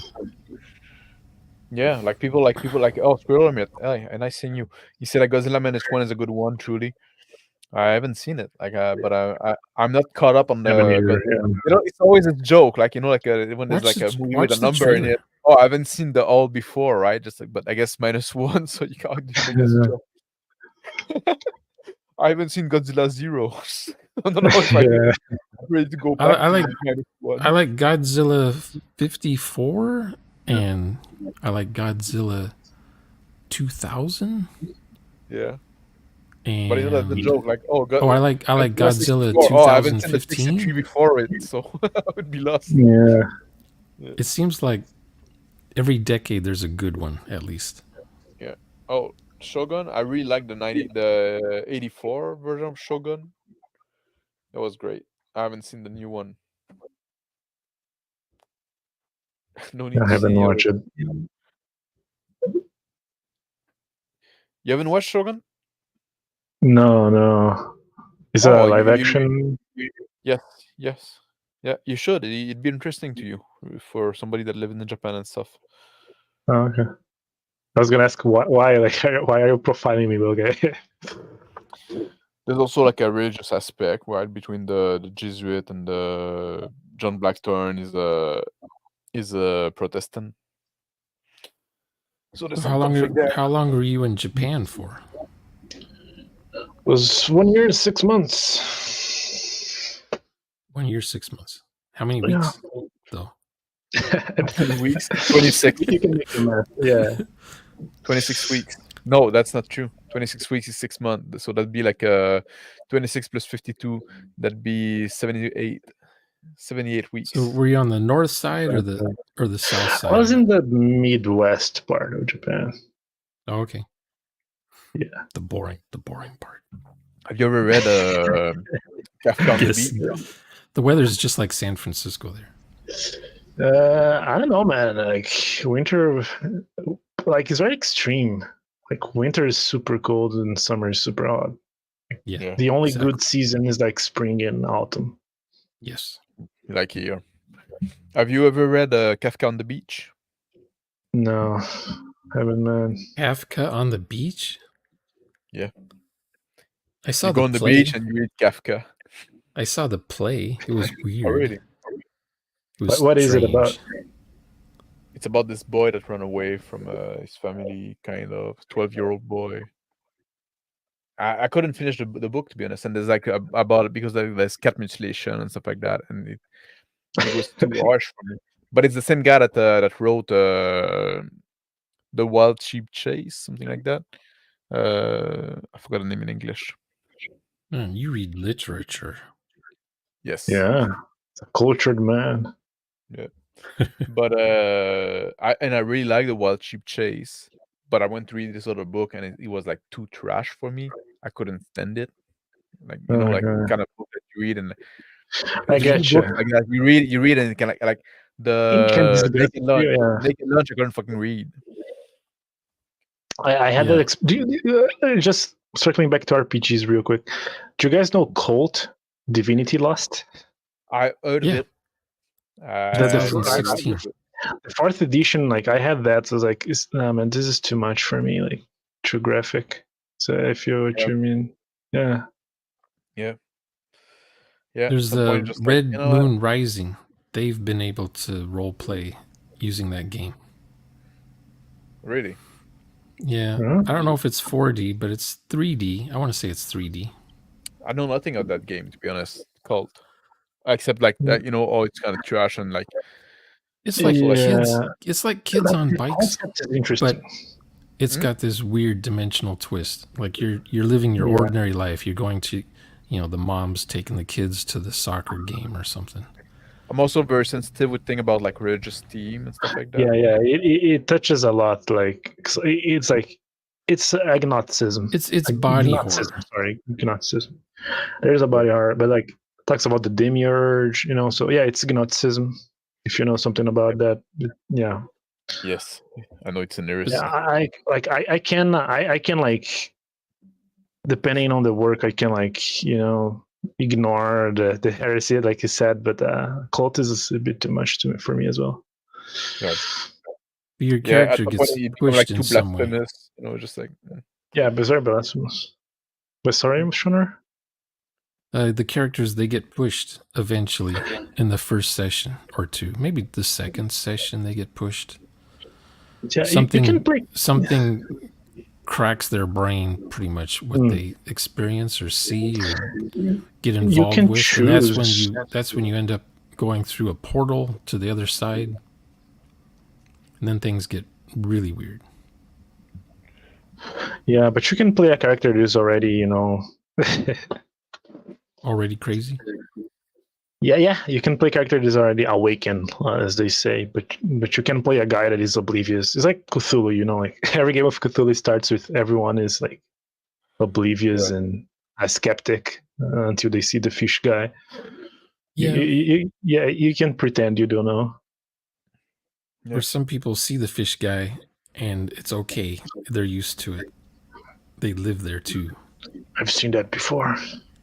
Fish guy, I see that now where I live now.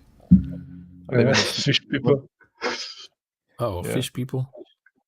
Yeah, I live in Innsmouth. How did you say that? Innsmouth? Innsmouth. Yeah, Innsmouth. Innsmouth. Innsmouth. Innsmouth. How do you- No one says Innsmouth.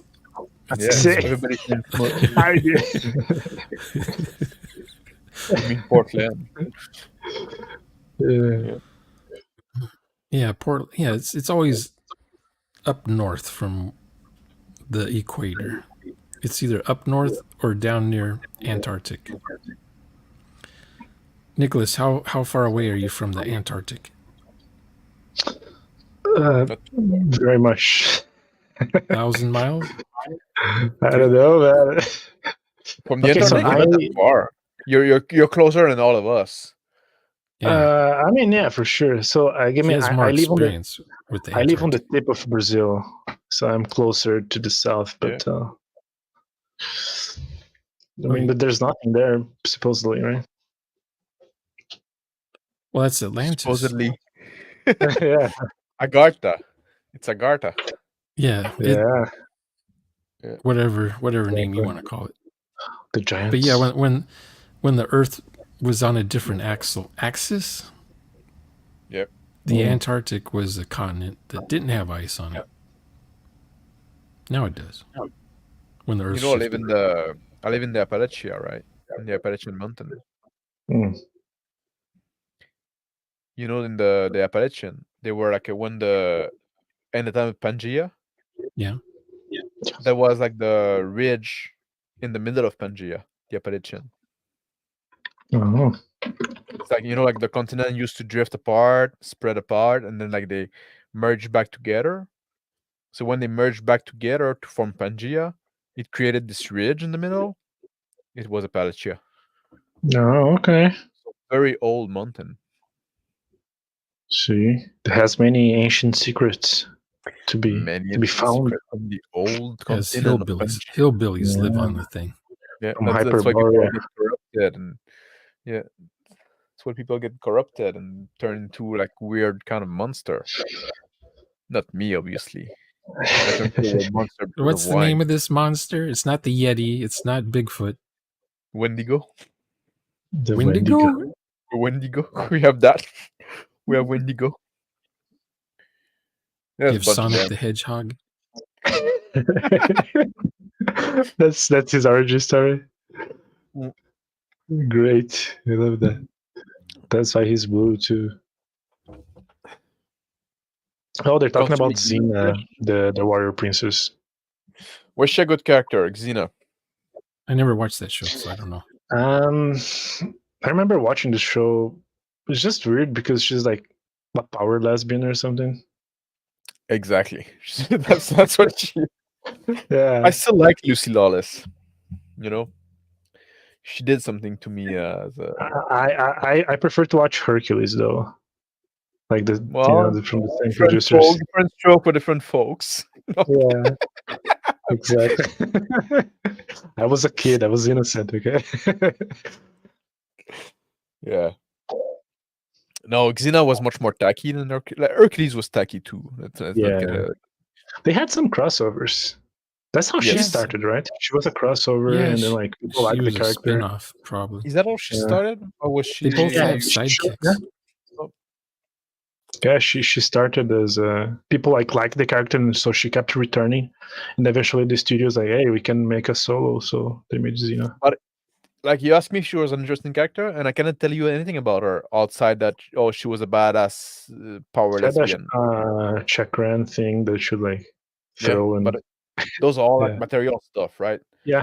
Like I cannot tell you anything about like her internal conflict and stuff like that. So But when I was watching that, I was a little lad. So Oh, so her family got killed or something. People say, yeah, that doesn't but help. that's backstory, right? That's not like that's That's just like setting. non-backstory. That's like Yeah, Well, don't that's they when you get don't want to do a put into backstory. Oh, my slavery? family got killed. I don't know by who. Don't they get put into slavery and then they go into arena fights like a until they gladiator escape arena. or kill everybody and then they Xena? escape? Yeah, I'm guessing. I don't know. There might be an episode about that. Like these old series, like they've done everything at one point. Like, how did she learn to fight? Or did she go to? Did she get shanghaied? Ended up in where the shadow went to learn his skills from the Buddhists in China somewhere or Mongolia, Shangri-La. She's immortal now. She has to go back every 7 years or she'll age 100 years Did instantly. she add like anything supernatural, or she was just like a warrior princess? No, I think she was just skilled. Yeah. She was a There princess? were sorcerers, like magic is real. I mean, it's the same universe as Hercules, but she was not like magical. Yeah, she had nothing special. She just like skilled, a power babe. Yeah. She had a sword. She's only 5 feet tall, so how did they do this? She had this chakram, this like throwing the disc. With ricocheting like 4D angles, you know. I wouldn't put her in good character. You know, maybe she wasn't such a deep character. Like she's a demigod? By who? Oh, okay. She banged Mars. Oh no. She hook up with like several demigod or gods. Yeah, she hook up with them. She's not one herself.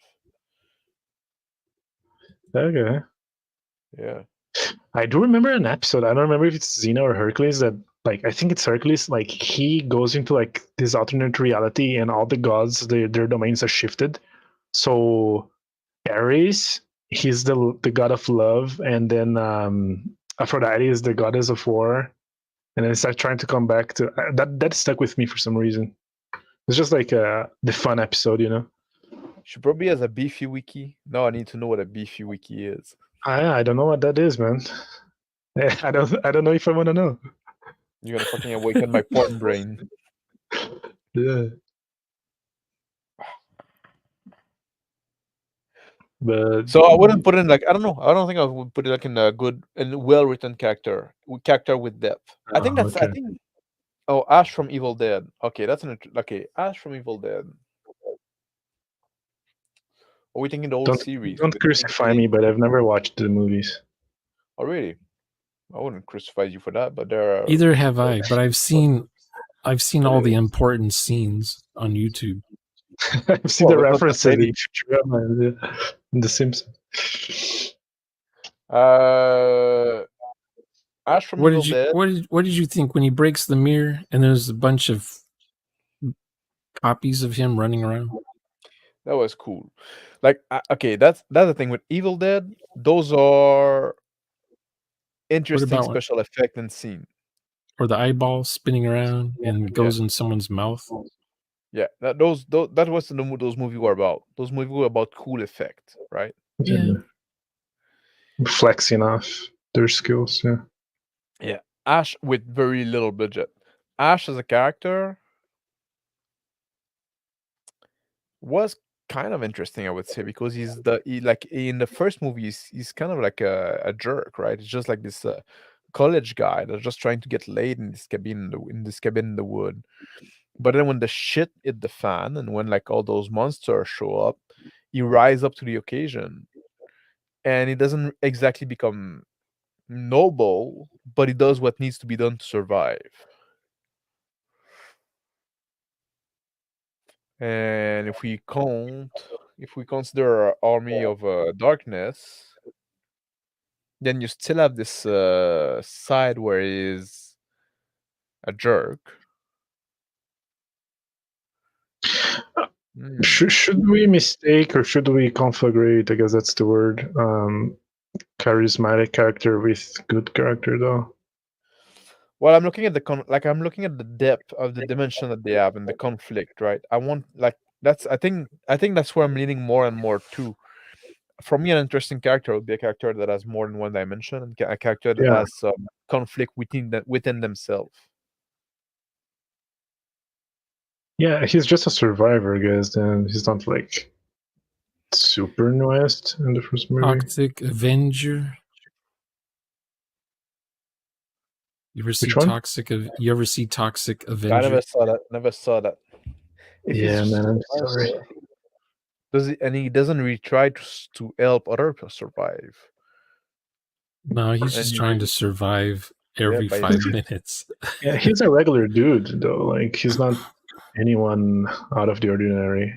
Which Okay, I guess is can be what about appealing. RoboCop? The first one. which character? RoboCop? Yeah. The idea Is is RoboCop interesting. even a character? The concept is interesting. It's very cyberpunky, but like He was married. He lived in the house. He was a cop, and then his life changes. They And he's erase cyber. they erase some of his memory. His life changed. You mean he die? It's a big change, man. He got his hand quite a shot off. change. He gets a bullet in the brain. Yeah. Yesterday I was alive, and now Now he I'm has dead. to eat baby food. Yeah, Yeah. but he wasn't was he a character? Was he a plot? By the end of it's the not movie, about he him, remembers like, is himself. he He human or remembers not? all about Yeah. him. Is he human or is he like just like an asset? You know, there is that thing going back and forth with his character. Why didn't they just make a robot instead of a cyborg? Yeah, it would be cheaper. I guess. Like, I mean, the robots they have, tried. they're kind of clunky. You know, like Yeah. Did they go try insane. something and they showed like a montage of different RoboCops and Yeah. they would like shoot themselves in the face or whatever? Yeah. Was that in the second one? Because I don't I think remember that in it's- the first one. They all mixed up in my mind. Yeah, in the first one they show some robot, like just a robot, then they all malfunction and like kill the guy or something. That's in the first one Yeah, which I don't know why they malfunction. I don't remember. because they They were probably give insane. an They couldn't handle being a But it was a cyborg. They robot. go crazy. They can end up being into a robot okay. body. But I don't know what I guess like they needed a human brain because like computer weren't that advanced back then. Yeah, could be. Well, you never. If you watch Maybe the movie, it was- it always says it's 4 years from now. Yeah. So it's always 4 years from the time you're watching the movie. Yeah. Yeah, well, the It's still computer relevant. the brain comes pre-programmed, I timeless. guess. Even the Ford. Oh, what were those cars they were driving? Oh, it's At cheaper. the time, the Ford sedans looked really futuristic back then. The Ford Taurus. They're driving around those things. Years ago. So now I say RoboCop is interesting because he constantly has to reconcile that his old life is gone, but he still get haunted by the memory. I think that's interesting. I think that's an internal conflict. Sanity rolls. Yeah. Every 5 turns he needs to. Yeah. And the other 4 you do a perception roll. Exactly. Because that guy says, I wanna "We scan the killed room." you," and then he stops. He's like doing Joe Biden. He kind of like stops with his hands frozen. He's like he's doing a memory refresh or something. "We killed you. You're supposed to be dead." Oh, is RoboCop like Spawn in that way? Spawn is an interesting one. Yeah, I guess. I mean, the concept of cop dies and continues to be a cop after he dies gets rebuilt. Yeah, it's there. And you're not what you used to be. Old life is gone, but you're still haunted by it. A lot of remorse. Yeah. It's the same archetype. I was in the theater, but for some reason I didn't stay once the movie started, so I never saw that one. Spawn? Yeah. I mean, I the like it when I was CG a is boy, but aged weirdly, really? but man, if you watch a clip of like any part of their CG, it's like I think PlayStation there was 1. another movie showing at that theater at the same time that I'd rather be at. Some girl, some hot blonde with huge tits comes walking into the theater. This was one of those preview things. You had to have a ticket to see a sneak preview. That's what it was. It was a sneak preview of the movie. So she's Spawn? looking around. Yeah. Before the movie came out in the theaters, they had these sneak previews. Somehow I ended up with a ticket. And I see this girl with hot looking girl with huge ass tits standing around looking like, I don't have a place to sit. I don't have a ticket. I got up out of my seat, and as I walked out of the theater, I just handed it to her. Here, you can have mine. It was like a front row seat. And I went to 2 theaters down, like down the hallway, up the escalator to another theater, and I think I saw some other movie that came out around that same time. But what about this girl? Yeah, you introduced know. a major element and just ignored it. So my buddy who went with me, he was probably wondering, who's this? Shaner gets up, and now this hot chick is sitting next to me. No, you made her like an interesting character by giving her huge tits. Yeah. Well, yeah. Well, What makes a female character interesting after all? This was 30-something years ago, so girls aren't. Yeah, they're not hot anymore. Chekhov's boobs, exactly what I was talking about, Drew. What? Girls are insanely ugly right now. Oh, the Chekhov boob situation. Yeah, he introduced the element, just ignored it. Gotta bring it back. The Jack Nicholson's Joker, is that an interesting character? I don't remember him. I have to rewatch. But what about the character we were just talking about? RoboCop? Spawn? Book woman? Spawn. Was it a good movie? Was the movie any good?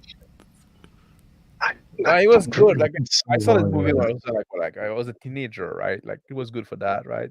There was violence. There was like this cool suit and the cape and the demon stuff, right? I wouldn't be able to tell you. I haven't seen that movie in like since it came out in theater, right? So I don't know. I don't know if it was good. I don't know if it would be worth to watch now. You think it would be dated or something? You see, like Crispy say, like, can Spawn redeem himself as a chosen one from hell? That's like, I guess that's the thing of Spawn. Spawn is supposed to be like a soldier for devil. Hell yeah. But I think they make a deal. Like, oh, I don't remember. I think they make a deal with him. The Hells. Yeah. So he can see his wife again. What is a Chekhov boob? The Chekhov's gun, like you introduce, but with boobs. You introduce the boobs, but you don't get to. So if you introduce boobs, you should use them by the third act. Yeah. Exactly. I don't think so. I disagree. Just 2 female parts? No, there's got to be more. There's got to be more to it. Well, I don't know about that. Yeah, that's just well, this is California, so they would be obviously fake boobs. So prosthetics or cosmetics or that's the lore, and that's the deep lore. The deep lore. Yeah, that's the mechanics of the system. Yeah. Exactly. But yeah, it's a question of can Spawn redeem himself as a chosen one from hell? Because that's the story. Like, you make a deal with the devil, so he's gonna be like the devil's soldier on Earth, but then he come back and you feel like he's being cheated, and then you rebel against the devil. Which he should have seen it coming. What? Which the devil should have seen it coming. Like he's not like hiring the most. It was not a wonder, bro. Like, man, you should have seen that. Like, you should get his point, right? Yeah. Like it's like Australia, Yeah, like you rebel against the rebel. Yeah. The dilemma is good. Yeah, I guess you should have a dilemma. A character should have dilemma going on. Yeah, I guess that's like the latest Joker movie was good. I think it was as well. Okay, what if the your Joaquin character Phoenix. only has days to live? Yeah. Would that be an interesting character? It depends what the character will do with it. Yeah. Because He'll he be in could a like just tavern. he could be in bed, like I'm gonna die, That'd be like me. drinking or something. Yeah. That'd be me. Oh, you only have 3 days to They'll- live. I'm not gonna fucking live they'll- those sober. They do 4 hours of combat in a hallway, and Exactly. maybe go upstairs. Maybe go upstairs and look around before the end of the session. Maybe the character is self-aware. He knows he's in a D&D game and is avoiding a battle because he knows it's gonna take the rest of his life. Just 2 minutes to fight. Or So that's his What would you do? conflict. What would you do, Sean, if you only had like 6 days to live? If I only had 6 days, I'd probably go to the beach, hang out at the beach. Really? For 6 days? Get on a plane. Maybe get on a plane and go to someplace I've never been If to. you get on a Boeing plane, you won't have 6 days. Yeah. Yeah. On the last day, you lay on the water, the ocean, and you die. Let the ocean take you. What if it was one of those things where a friend played a prank on you, so you thought you had 6 days left, so you do all this crazy stuff, like in that Penn movie, Sean Penn movie. That'd be like for me, it'd be very boring because if I had like 6 days left to live, like I'm a very religious man, so like all I would do would like spend them like trying to atone and pray and confess and shit like that. Yeah. A very boring movie. I wouldn't do anything crazy. I said, oh man, it's time to make myself right with God. I mean, okay, the internal conflict in itself is interesting, but I don't know if for a movie format, maybe a book, because what's going on inside your head is more interesting than what's going on around you in that situation. Yeah. It could be boring, a boring game session where, oh, what's your story? Oh, I have 6 days to live. I have cancer. Oh, well, meanwhile, let's go dungeon delving. Yeah. Because we're on a mission. Oh, the dungeon is a week away. It's a week to get the dungeon. Well, I guess I'll just die before we get there. You can be the tank if you die now. Like it's not gonna make much of a difference.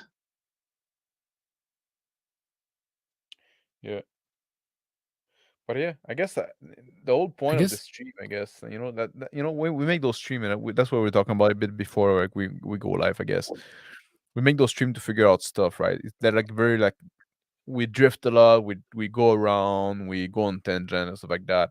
But it's just that we're trying to figure out stuff, right? It's not like you don't come to those stream, so we tell you what's what. You come to those stream to see us figure out stuff, right? And now we're trying to figure out is what makes character interesting. And I think the answer doesn't sound like I'm wrapping up because I'm wrapping up. Yeah. I guess the answer is what makes a character interesting is first you need to have goal, and you need to have short term, mid term, and long term goal. You need to belong to the world, and you need to have internal conflict. It should be tied to the setting, to the world, to the premise you're playing. Because I guess the right character could be in the wrong place at the wrong time. Yeah, but you still need to be a character. Yeah, you could be like everyday man in the wrong place at the wrong time. That will still be boring because you just like most people are fucking boring. Most people are fucking NPCs, right? Most people are not in control of their life. They just like get pushed around and do whatever they've been told. That's a fucking sadness in life, right? You mean in real life?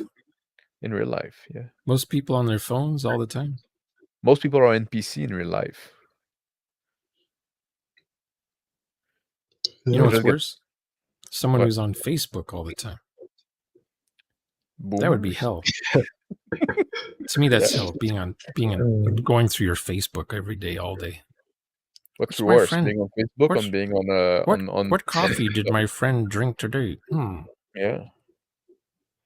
But people like they just listen to mainstream media and they believe whatever they're told to believe, and they never question the narrative, and they Yeah. do what they're supposed to do. Yeah, I did my part. Yeah. I'm doing my part. You're an automaton, like being programmed by the system. You're just being programmed by the system, man. Yeah. my old leapiness come out. But yeah, so yeah, motivations. So the character should be doing something interesting, even if the main premise, like even if like the dragon had not attacked the village, he should be doing something interesting. Yeah. Well, did you? I think it can be interesting as well, like playing the everyday man that rise up to the occasion. The Luke Skywalker. Yeah. Because he's like a nobody until like the movie happens.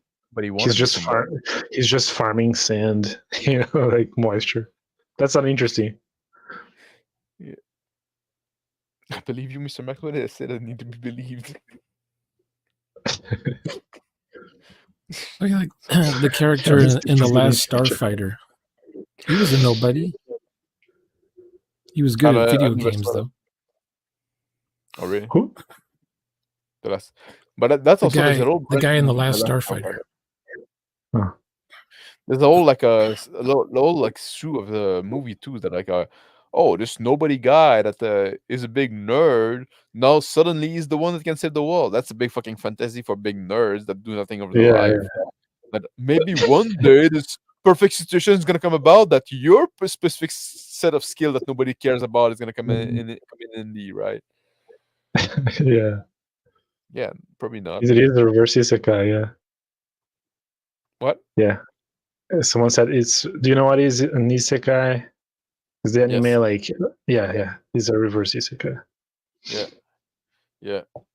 Like I never did anything but play Space Invader, but now all of a sudden my very good skill at Space Invader comes in handy, right? It's like your reflexes, your cat-like reflexes. Well, so many people thought if they play video games, they'll be good at mass shootings or something.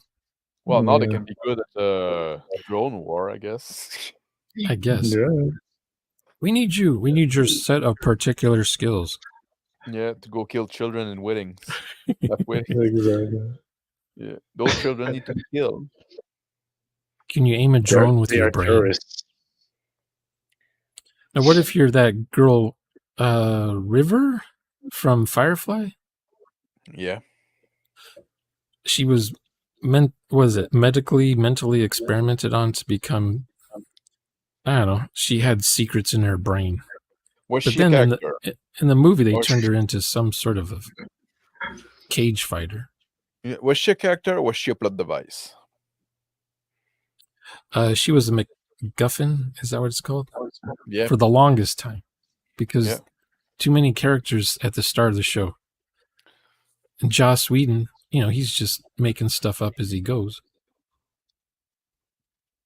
Which is It's cool, though. The show gets canceled right at the best part of the series, Instead of waiting for the series to suck and then get canceled, it gets canceled right at the top, at its peak. Yeah, I mean, that's why it's always going to be remembered as a masterpiece, You got to let things die, man. You gotta Max Headroom was the same way. Who? Just Max Headroom. Oh, I heard this guy. Yeah, let it die. Because the shows are expensive, so they just cancel it. They just cut it off at the kneecaps. Yeah. I don't know. Anything else to say about what makes interesting or good character? I think a character that has secrets. Secrets. Secrets that I will, I will reveal right now. Like all the secrets of all your characters will be revealed after the break. I like secrets that have a twist. Makes the other characters' minds blow, Charles Bronson, are we talking about the actor or the prisoner? The mechanic. Oh, From I the don't know. I 70s? don't know what that is. I don't know what that is. Like a cleaner, I think. I know don't Charles remember. Bronson, the prisoner in the UK, right? The most violent Oh prisoner in no, the UK. this guy he's in the westerns, he's in the Magnificent Seven. Yeah. He was in Death Wish 1, 2, 3, I think. Yeah, I saw those. Yeah. But I never saw the mechanic. I never seen it as well. Yeah. So secret. But is secret just a way to add depth to your character? Is it Like, okay if the secret never comes into play? When you're role playing, your character knows your own secret, right? And you're doing things that you do on your turn are going to be based on the secret you have, right? But no one else knows your secret. So maybe they're scratching your heads as to why are you doing this? Why aren't you healing me in battle? That kind of thing. Well, I'm the cleric. You're the cleric. You're supposed to heal me. He's a cleric, but he does the opposite of heal.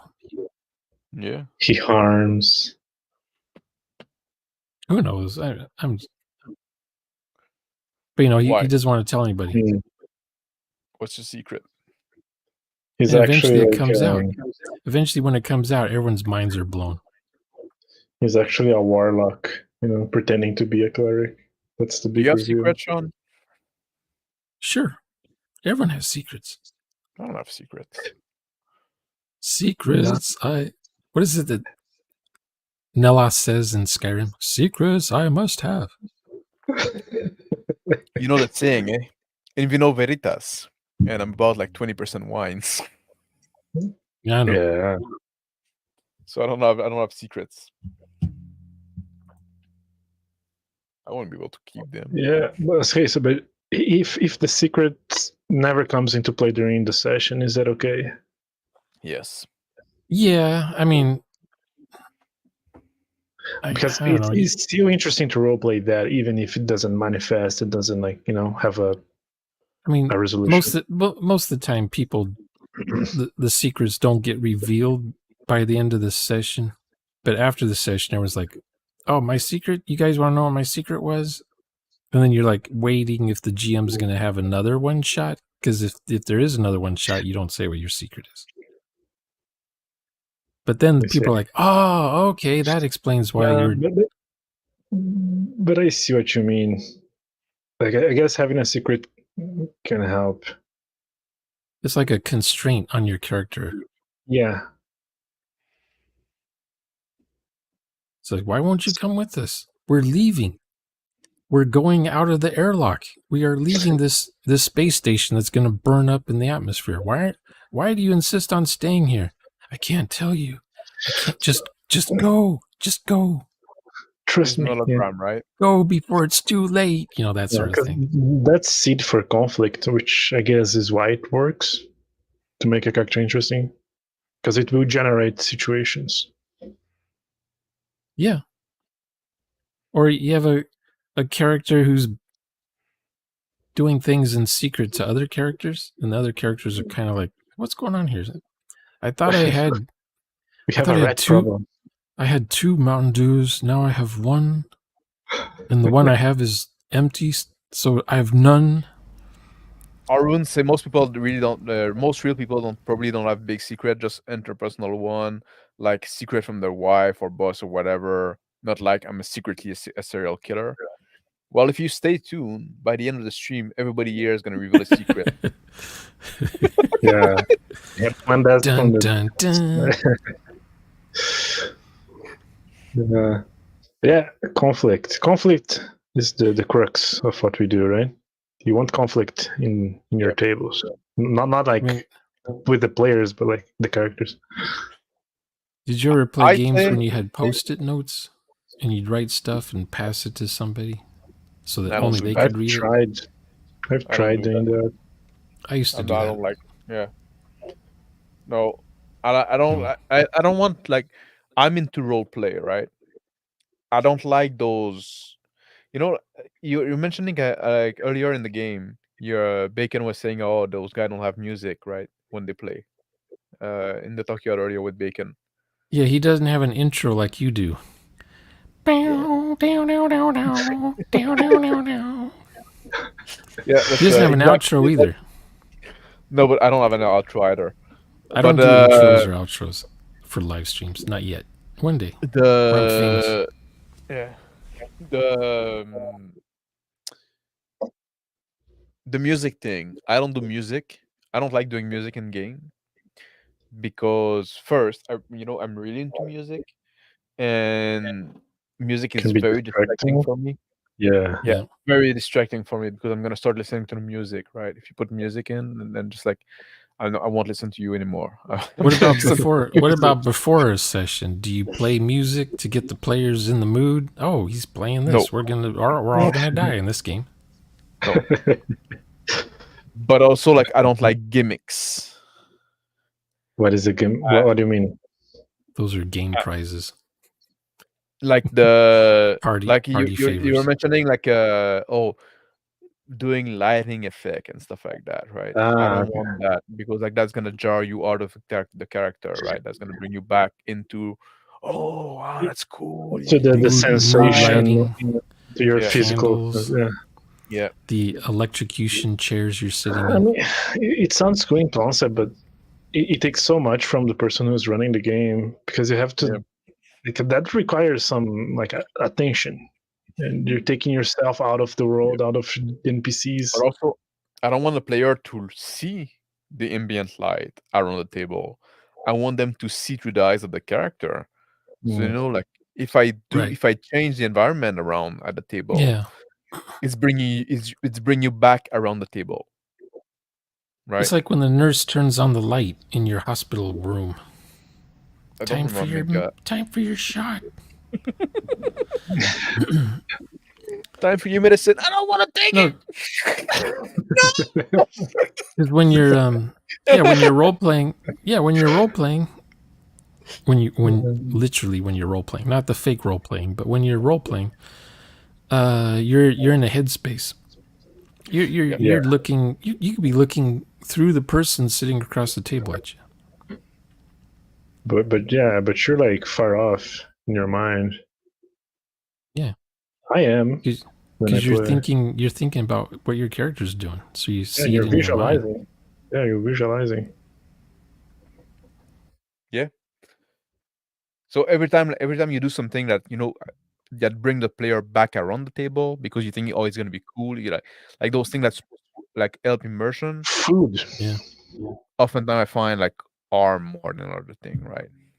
Same with pictures. Food. Don't show a picture of the location. Don't show a picture of the car everyone just got into after they all imagine what the car looks like. Yeah. Yeah.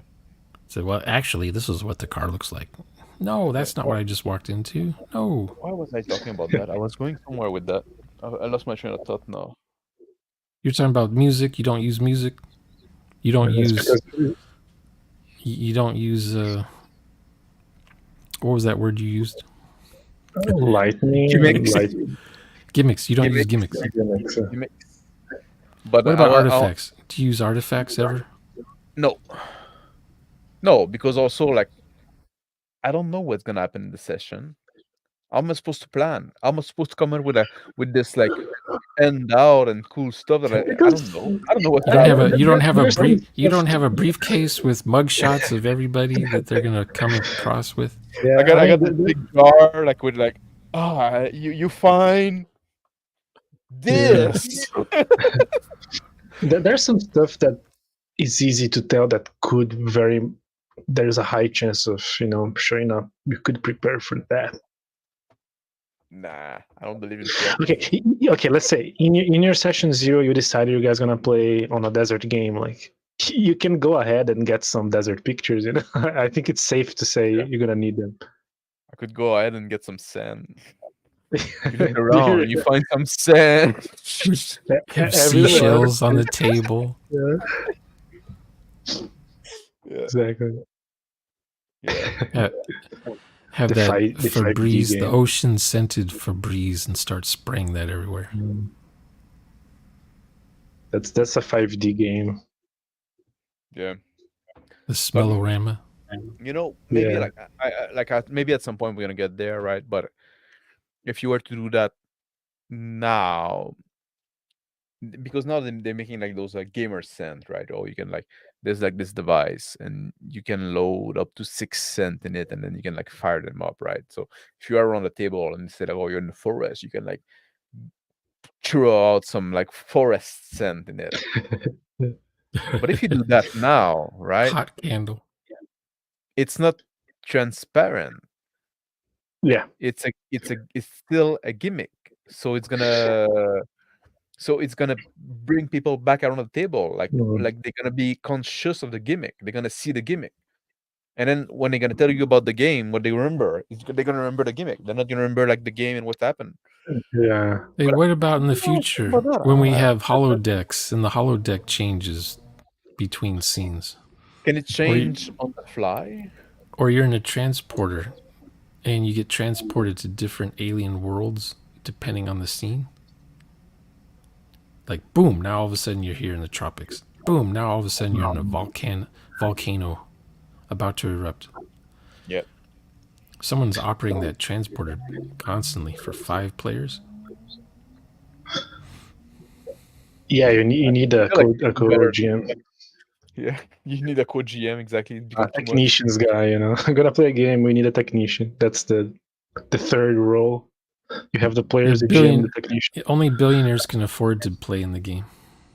Yeah. It's gonna become an elite hobby like golf. Oh, the high society played indie. It's a high society thing. When we're all like connected with the Neuralink thing, like the Neuralink chip, and we just like connect our imaginary. Oh, I hate those. I hate those. Because Yeah, when you die in the game, you die in real life. Exactly. Your subscription is cut. Yeah, I'm not going. I'm not getting plugged in anything. Earbuds is the most I plug in. Yeah, I forgot what I was. Well, that. Oh no, I'm not gonna go there. I forgot when. Not before the secret part. I forgot when I was going with the gimmick. When I want to talk about that, it was linked to the character stuff. Interesting character. I forgot. Whatever. Well, there's nothing interesting about the smell of snow in the dead of night. You never smelled snow. It's what? You live in California. You never smelled snow.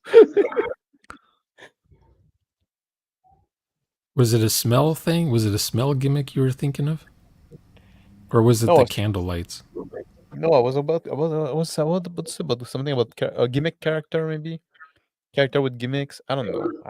Who the fuck knows? Or an NPC, probably an NPC character that triggers these things. The tour guide. Picture was about having pictures to show artifacts. No, it was about like having your character be a gimmick, I guess, maybe. Or voices, using stupid voices for your character. It's a voice mod. Yeah, because there's this thing about like, you could have like a gimmick character, like those are a thing, right? Yeah. People think a lot of people think like those gimmick characters are cool. Like it's a gimmick, it's a character like oh, I'm playing a talking pie that is sentient, like nobody fucking care, right? Just like it's just fucking stupid. That's an interesting character. The GMPC who just shows up and saves everybody. There's no depth to a gimmick character. No. That's why it's not interesting. Yeah. It's literally just it's in the name, it's a gimmick. Yeah. Is Brian of Tarth a gimmick character? Oh, she's a female, but she wanna be a knight. Is that a gimmick? If you add like that, right? She's trying to be a snowflake character, it sounds like. Yeah. Snowflake's like one of a kind character. It's like when people do like those, he's a tiefling, but he's a paladin, Yeah. and that's Okay. what the character is, right? Okay. That could be Who's been in one of those interesting. games? Everybody. That could be interesting. You know, the juxtaposition. You know, that could be, but it's how the guy who's playing the character will do it. It's how it matters. Has to Because be a if you girl. focus, if you focus on the exterior aspect of the thing, then Yeah. it's shallow. Because Yeah. I there's do more it because no- I get bonus points for crits. Yeah. But like I don't know My if Justin is build. watching, but it's like this character that sometimes also like you want to put depth to your character and you give him like a specific trait, right? Oh, he's always eating something. So now every scene you describe him about like being like eating something. Or he's obsessed with candy, right? Some stupid Mm. shit like that. That's a So it's quirk. always like that's a quirk, but that's not depth. No, yeah, that's like what would be a good analogy? That's not That's depth because there's sprinkles. no. Yeah. No, you have like a bakery. You That's- just sprinkle something on top. You know, the quirk is a sprinkle. It's sprinkles. Yeah, They're not the main course. because there's no conflict in that, really, right? Just like unless like it's like in some specific case, but Kleptomaniac. Hmm? A character It's- who's a kleptomaniac. It's a Count Chocula breakfast cereal. Again? That's all we have on this ship? Yeah. If you're a kleptomaniac, that's just annoying. There could be some conflict there, but it's just like that's just gonna be an annoying character. Mm. Yeah, because every turn, I call those one-trick pony characters. Yeah. That's all the person can do when it's their turn Yeah. is try to sneak thief something. J Bones say it right here. When you lean to a quirk too hard, then it become a Yeah. gimmick. I think that's fair Yeah. to say. She's And appropriate. and a lot of people like use gimmick instead of depth, and I think that's a mistake. You want, like I said, I think that's the point. Internal conflict. You want some stuff that character has wants and need, and those wants and need come into conflict with each other. I think that's and secret and stuff like that. That's part of it. I think that's part of the thing. Just quirk, don't make a character. I was saying earlier about new D&D, but we got on a tangent there. When people only focus on the superficial thing, the appearance and stuff like that, that's something we see a lot in new D&D. People all want to commission art for the character and shit like that. They all focus about what their character is wearing, what kind of haircut they have, how different they are, or like, but all on physical stuff, right? There's no depth, there's no conflict, or if there is, it's very like basic shit that we've seen, right? Yeah.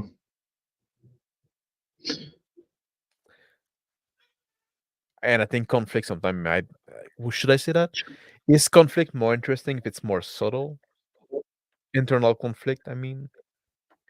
I like slow burn conflict.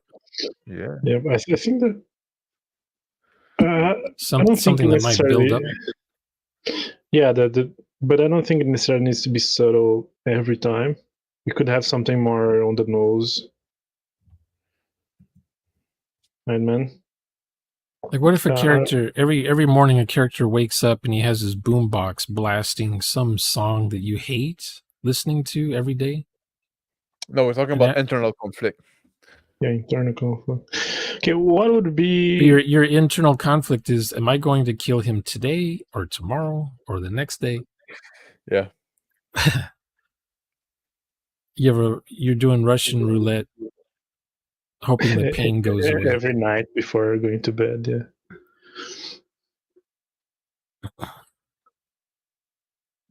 What's a good internal conflict? That's I was going to ask. Man something versus man, man versus nature, man versus self. What's the best self to be versed with? Yeah, no, it's like stuff like I want to be a good person, but I also want to be rich, but trying to get Yeah, riches lead me to be a bad person, right? Those that kind of would stuff. So be. you mean like pluses and minuses? I got Yeah, this good half, I got this bad half. I keep them yeah, in balance. yeah. If I take Like one from this side, I take one from this side. Yeah, I want to please God, but I also want to get my dick wet. yeah. That's the eternal that's struggle. external. No, it's not really. I mean, okay, so it comes down to choice, right? You have to make a choice.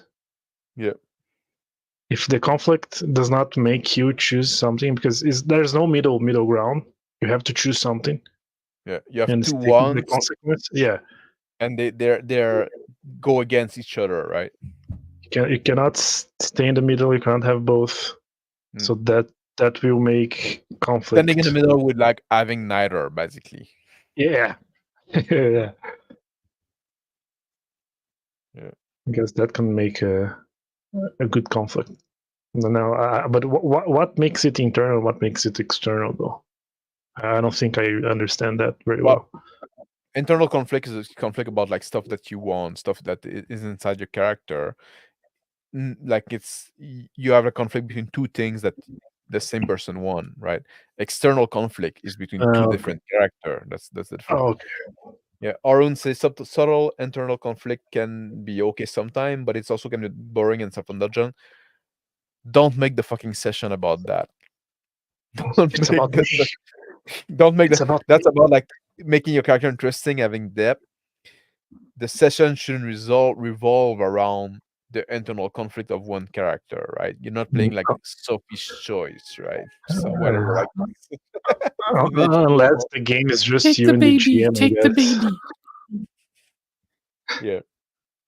There's just something that is supposed to happen in the background, that is supposed to happen in your mind while you roleplay your character. Those conflicts should be there. You don't need to exteriorize them. Like the other player on the table could feel them, but it shouldn't be in their face. It's something for you to make the character like feel alive and feel interesting, right? You need to feel that. Role playing is not about like feeling stuff. It's all about the feels, man. Whatever. Max has gone bye-bye. Yeah. It's been a while. Should I eat cornflakes or bread buns for breakfast? Yeah, that's your conflict right there. Yeah. Is You that a see, conflict? some of these conflicts are You can have both, Sean. You can have both. they're self-induced. Some of them are temporary. There's a quick fix for it. The internal struggle. It could just taking a shot of whiskey and now you're fine again. Yeah. Your trigger finger is fine. Oh yeah, Zonar's for break your 1d6 hours. No, 1d6 plus 2 hours. I've had an internal conflict. My wife was threatened by a bomb. Do I surrender or I attack him to save her? Yeah, that happened during our game. You know, he had to, because he could try and jump into the guy and try to, or he could subdue to the guy's demand. You say, I guess it's an external conflict. I would agree with that. I would say that would be an The bomb is external.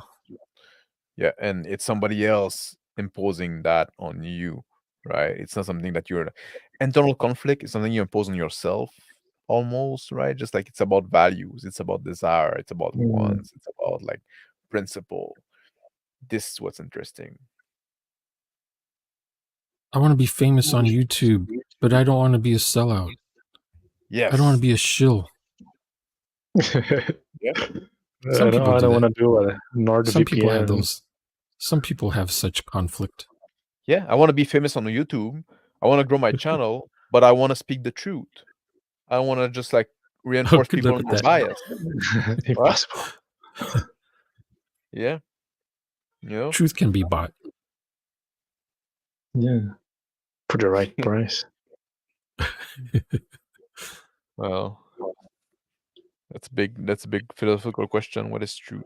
How did Elon Musk get truth out of Twitter after he got sick and tired of the nonsense being posted on it? So he buys it for $44 billion. He had to buy Yeah. truth. Well, and then like more nonsense was being posted. Truth. But now, What is at least no one's getting canceled anymore or blocked, as far as I know. People have been resurrected. Some people are like, you don't here's know the the thing. people edgy enough. There's too much AI on X, so people are getting reported on by bots now instead of by real people, real a-holes. They're bot a-holes. So Which is worse. They have to patch the servers so that the bots get put into a quarantine somehow. Because, a million bots go after your channel and just... You wake up the next morning, oh, your account's been suspended. You said something. You've been reported on 1,000 times over. Zadala got the treatment. Yeah, so... Oh, I remember. Zolinar, did you get your thing back? Oh. It's gone, man. What? It's gone forever, he said. What's gone? His Twitter account. Banned for ban evasion? His Twitter account. Yeah. Oh, yeah. Evasion, yeah. What is, ban evasion. What is ban evasion? I never heard of that. When you get banned and you create a new account, and you try to go back to your old nonsense, you're doing ban evasion, right? You're not supposed I didn't know that. Yeah. Avoiding punishment. Try harder, Sean. You'll know that. I just don't come back. If I'm banned, I just don't come back. Yeah, that's what you're supposed to do. But when you come back after being banned, that's ban evasion. Like it's another. I was saying I want to be an artist, but I don't want to apply to company and get my art criticized because I'm secretly can handle being denied. That's an internal conflict. That's interesting. Yeah. You want to be an artist, but you're afraid of being criticized, or you're being afraid of being rejected. Writing a book, and you want it to get a lot of people like or whatever. Yeah, a lot of people want to put themselves out in the world, but they don't dare because they're afraid of being rejected, right? That's an internal conflict, right? They're all gonna laugh at you. Common. Yeah. Yeah. What's mine? What's my internal conflict? Secrets and internal conflicts. I like to have a family, but I don't particularly like the company of women. Yeah, you're just buy. Just okay. Well, when you get money, just buy a wife. Just buy a trophy wife. Exactly. Yeah, but the problem with trophy wives is like they like material stuff, and I don't like luxury. I like living in a very I like very simple living. Come on, Max. That's another conflict. You're not making it easy, man. Go to one of those online dating things and say, "This is my situation." Yeah. For every solution you find for you find like 3 other problems. Yeah. Well, I'm a weird guy, right? Like I have like those like strange set of values and principle that don't make sense. But you get one of those holodecks that you live in, and all the people you meet are fake. They're programmed fake in real life. You can have the holographic wife from Blade Runner. Yeah. The joy. And then when you get bored, you just hit the reset button or hit the scramble button or random button. Change it up a bit. So what's your internal conflict on? My internal conflict? Yeah. Just getting old, I guess. Getting old? Is that external? Is that external or internal? It depends on how you deal with it. I don't know. Like when I dream, I'm still 25. Yeah. I wake up, I'm like, oh. That's how you are mentally. In my dream, I'm doing, I'm climbing up walls, jumping rooftop to rooftop, getting inside of speeding cars and trains, shooting perfect shots every time. Yeah. I know it is, man. Like I dream, I dream in my dream I do amazing stuff. Like I chase people and I bite them in the neck and stuff like that. And then I Yeah. wake up and I'm just like in this old boring life. Yeah, that's rough, man. Gray, no color. Yeah. Yeah. So is that internal or external? Well, that's something that can be explored, right? Just like there's something there, right? The getting old. That's an interesting question. That's an interesting human experience. Human experience. That's something we didn't talk about, right? Yeah. We Well- talked about without mentioning it, but that's what it's about, right? Are you gotta having a midlife crisis? Me? Oh Yeah. yeah, big You're- time. See, I never had that. When I was your age, What when do you think I drink so much? when I was your age, I didn't have it. Really? My friends, my coworkers were all having it. Oh, Like, no. I'm not, they would buy a sports car when the wife wants them to buy a Oh man, like minivan or a SUV. like I have some money. I'm not super rich, but I'm not poor either. Like I don't need to have a job and stuff like that. But I don't have a family and stuff like or anything, right? And now like I'm just like there's this life that I don't have to do anything for anybody, but it feel like purposeless in a sense, right? I'm not having any children and stuff like that. I'm like I could die tomorrow, I could die in 40 years. Doesn't make a fucking Yeah. difference if I don't have children, right? I have no prosperity in that Yeah. sense, right? So That's yeah, what I do YouTube's have, like, for. I do have Put like the stuff midlife on the crisis. YouTube, make a Yeah, mark like, on the that's internet. Immortal. Instead of a mark on the world, you're leaving a mark on the internet. yeah, on a very like niche of a niche of a fucking internet that nobody The fucking cares about. The outcast of a niche. Yeah, Tell us how you really feel. yeah. Yeah, like you say you're wearing a cross, give your life to Christ, brother. Like I am actually like I'm a very religious man, and I do like people don't like a lot of people don't know because it's in French, but I do have also like a religious channel when I do like Bible reading and stuff like that, right?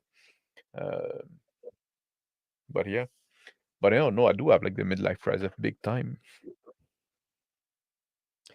Life's going nowhere. What's the purpose of being alive, right?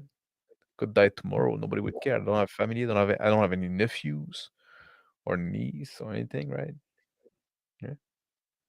See, maybe I thought of this when I was in my 20s or when I was in high school, maybe. So when I was in high school, it was, we were told every day, oh, Ronald Reagan, he's gonna get us all nuked. He's gonna blow up the world. We're all gonna die. Blah blah blah blah. That went on for 8 years straight. Mutually assured destruction. Yeah. So I guess that was my midlife crisis at an early age. Was it? We're all gonna die. That's why they made movies like Blade Runner and crap. Are you afraid of death? Dystopian. No. No, I'm not either. Yeah. I took kung fu, martial arts, That's okay. because That's, I got tired of being, what was it? After a brawl, I was always worn out. I was always exhausted Yeah. because of the way I fought. Lifting up trash cans and throwing them at people. You like in this 90s beat him up. In an alley. It was heavy equipment. So beat crushed, sure. and it would happen. And I'm walking home all banged up, and battered. I was supposed to be on a date, but nope. I guess I'll go home and say I'm not coming over. The car's thrashed. So on the way to my house, I noticed, hey, there's this White Dragon School of Martial Arts, and I go in there the next day, and they say, yes, we will teach you how to defend, not attack, but defend. Yeah. Shunner's living in like a movie, like a 90s movie. But for a year or two, I went to this place and learned the Bruce Lee style of martial arts. It was neat. It was cool. And but then I got tired of that because it's like, you know what, I should just learn how to use guns. It'd be quicker to just use a gun. Well, I'm in Canada, so that's not an option really. But like, Yeah, California, you can't be doing guns either. there's one thing when you're like in a brawl, in a fight, in a street fight, especially, right? When it's not like there's no rule and stuff like that. You're always like putting your life on the line. You Yeah. really fucking feel alive then, right? Just like you never know what's gonna happen. Yeah, you think when you're young, you think you're indestructible. I'm gonna live forever. Well, you know the thing can hurt too, right? And there's the first few beats, right? Now you're just like dancing around, gauging the opponent. You really fucking feel alive then. But now I'm old and I'm getting much slower. I can't fucking get into fight anymore.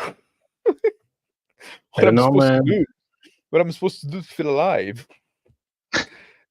Like, not only like I'm getting slower, but also when I get injured, it takes longer to heal. It fucking sucks. It's just a minor debuff, man. You'll get there, Nicholas. You'll know what I'm talking about. I'm trying to hype you up, man. Yeah. What is your internal conflict, Nicholas? Oh man, my internal conflict.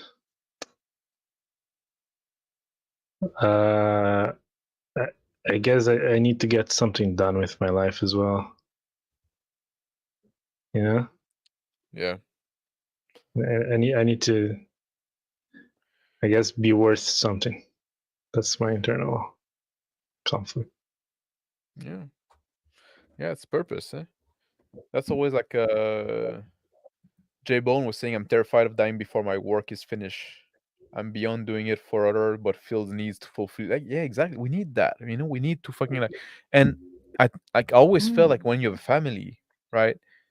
When you have children, you want to raise your children until they're adult, and then you want to help them raise their children, right? So your grandchild, and then your life is done. You get right with God, and then you're ready to die.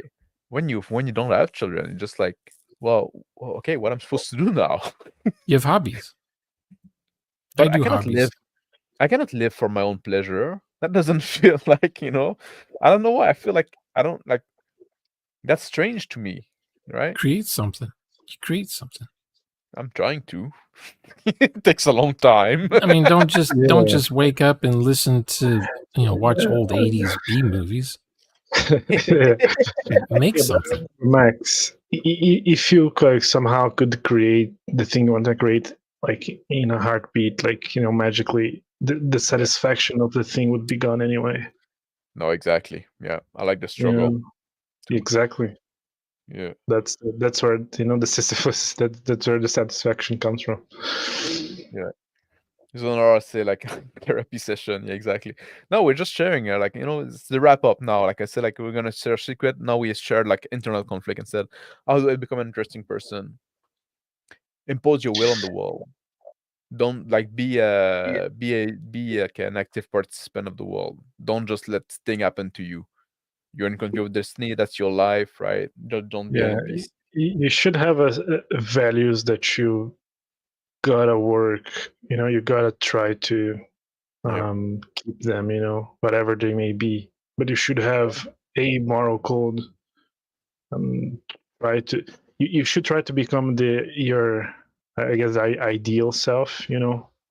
So and once in a while, punch someone.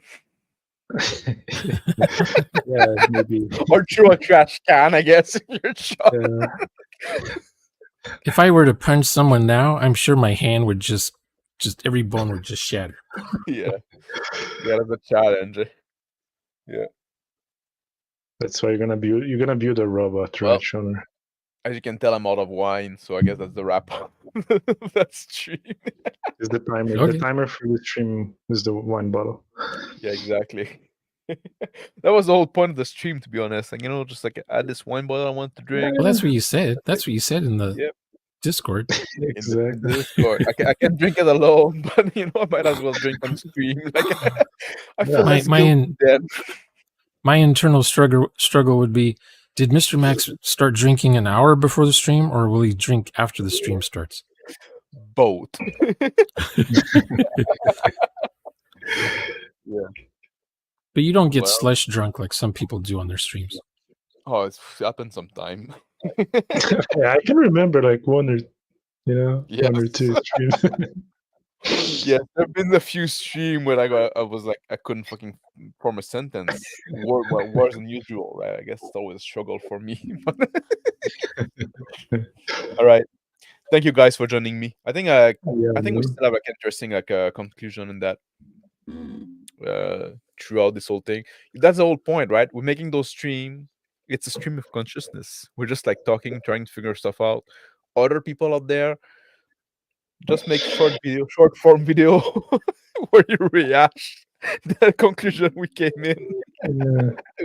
to, and then that'd be good for everybody. Take care, else.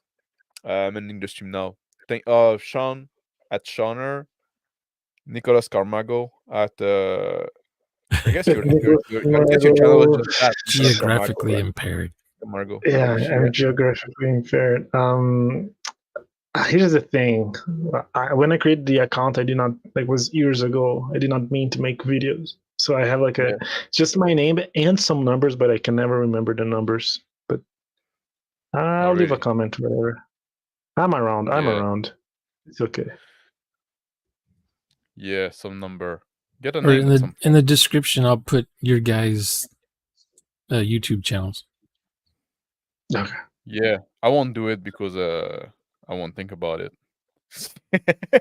And I won't do it now because I'm getting a bit drunk. I mean, this exact moment is already deleted from his future memory. You can say anything to him. Yeah, man, you have to live in now, right? Yeah. All right. Thank you for joining me, guys. It was a fun conversation. I still feel it was useful for me at least. And thank you for the people that were in chat. And if anybody watched that on the replay, well, thank you as well. And leave a like and a comment. Yeah, exactly. Tell us your internal conflict. Tell us what makes an interesting character in your opinion. If you've made it to the end of the video, right, what is your internal conflict? Yeah, if you made it to the end of the video, write down in the comment below what is your internal conflict. Yeah. And then we'll judge if you're an interesting character or not based on that. Yeah. All right, okay, I'm ending the stream now. Bye-bye.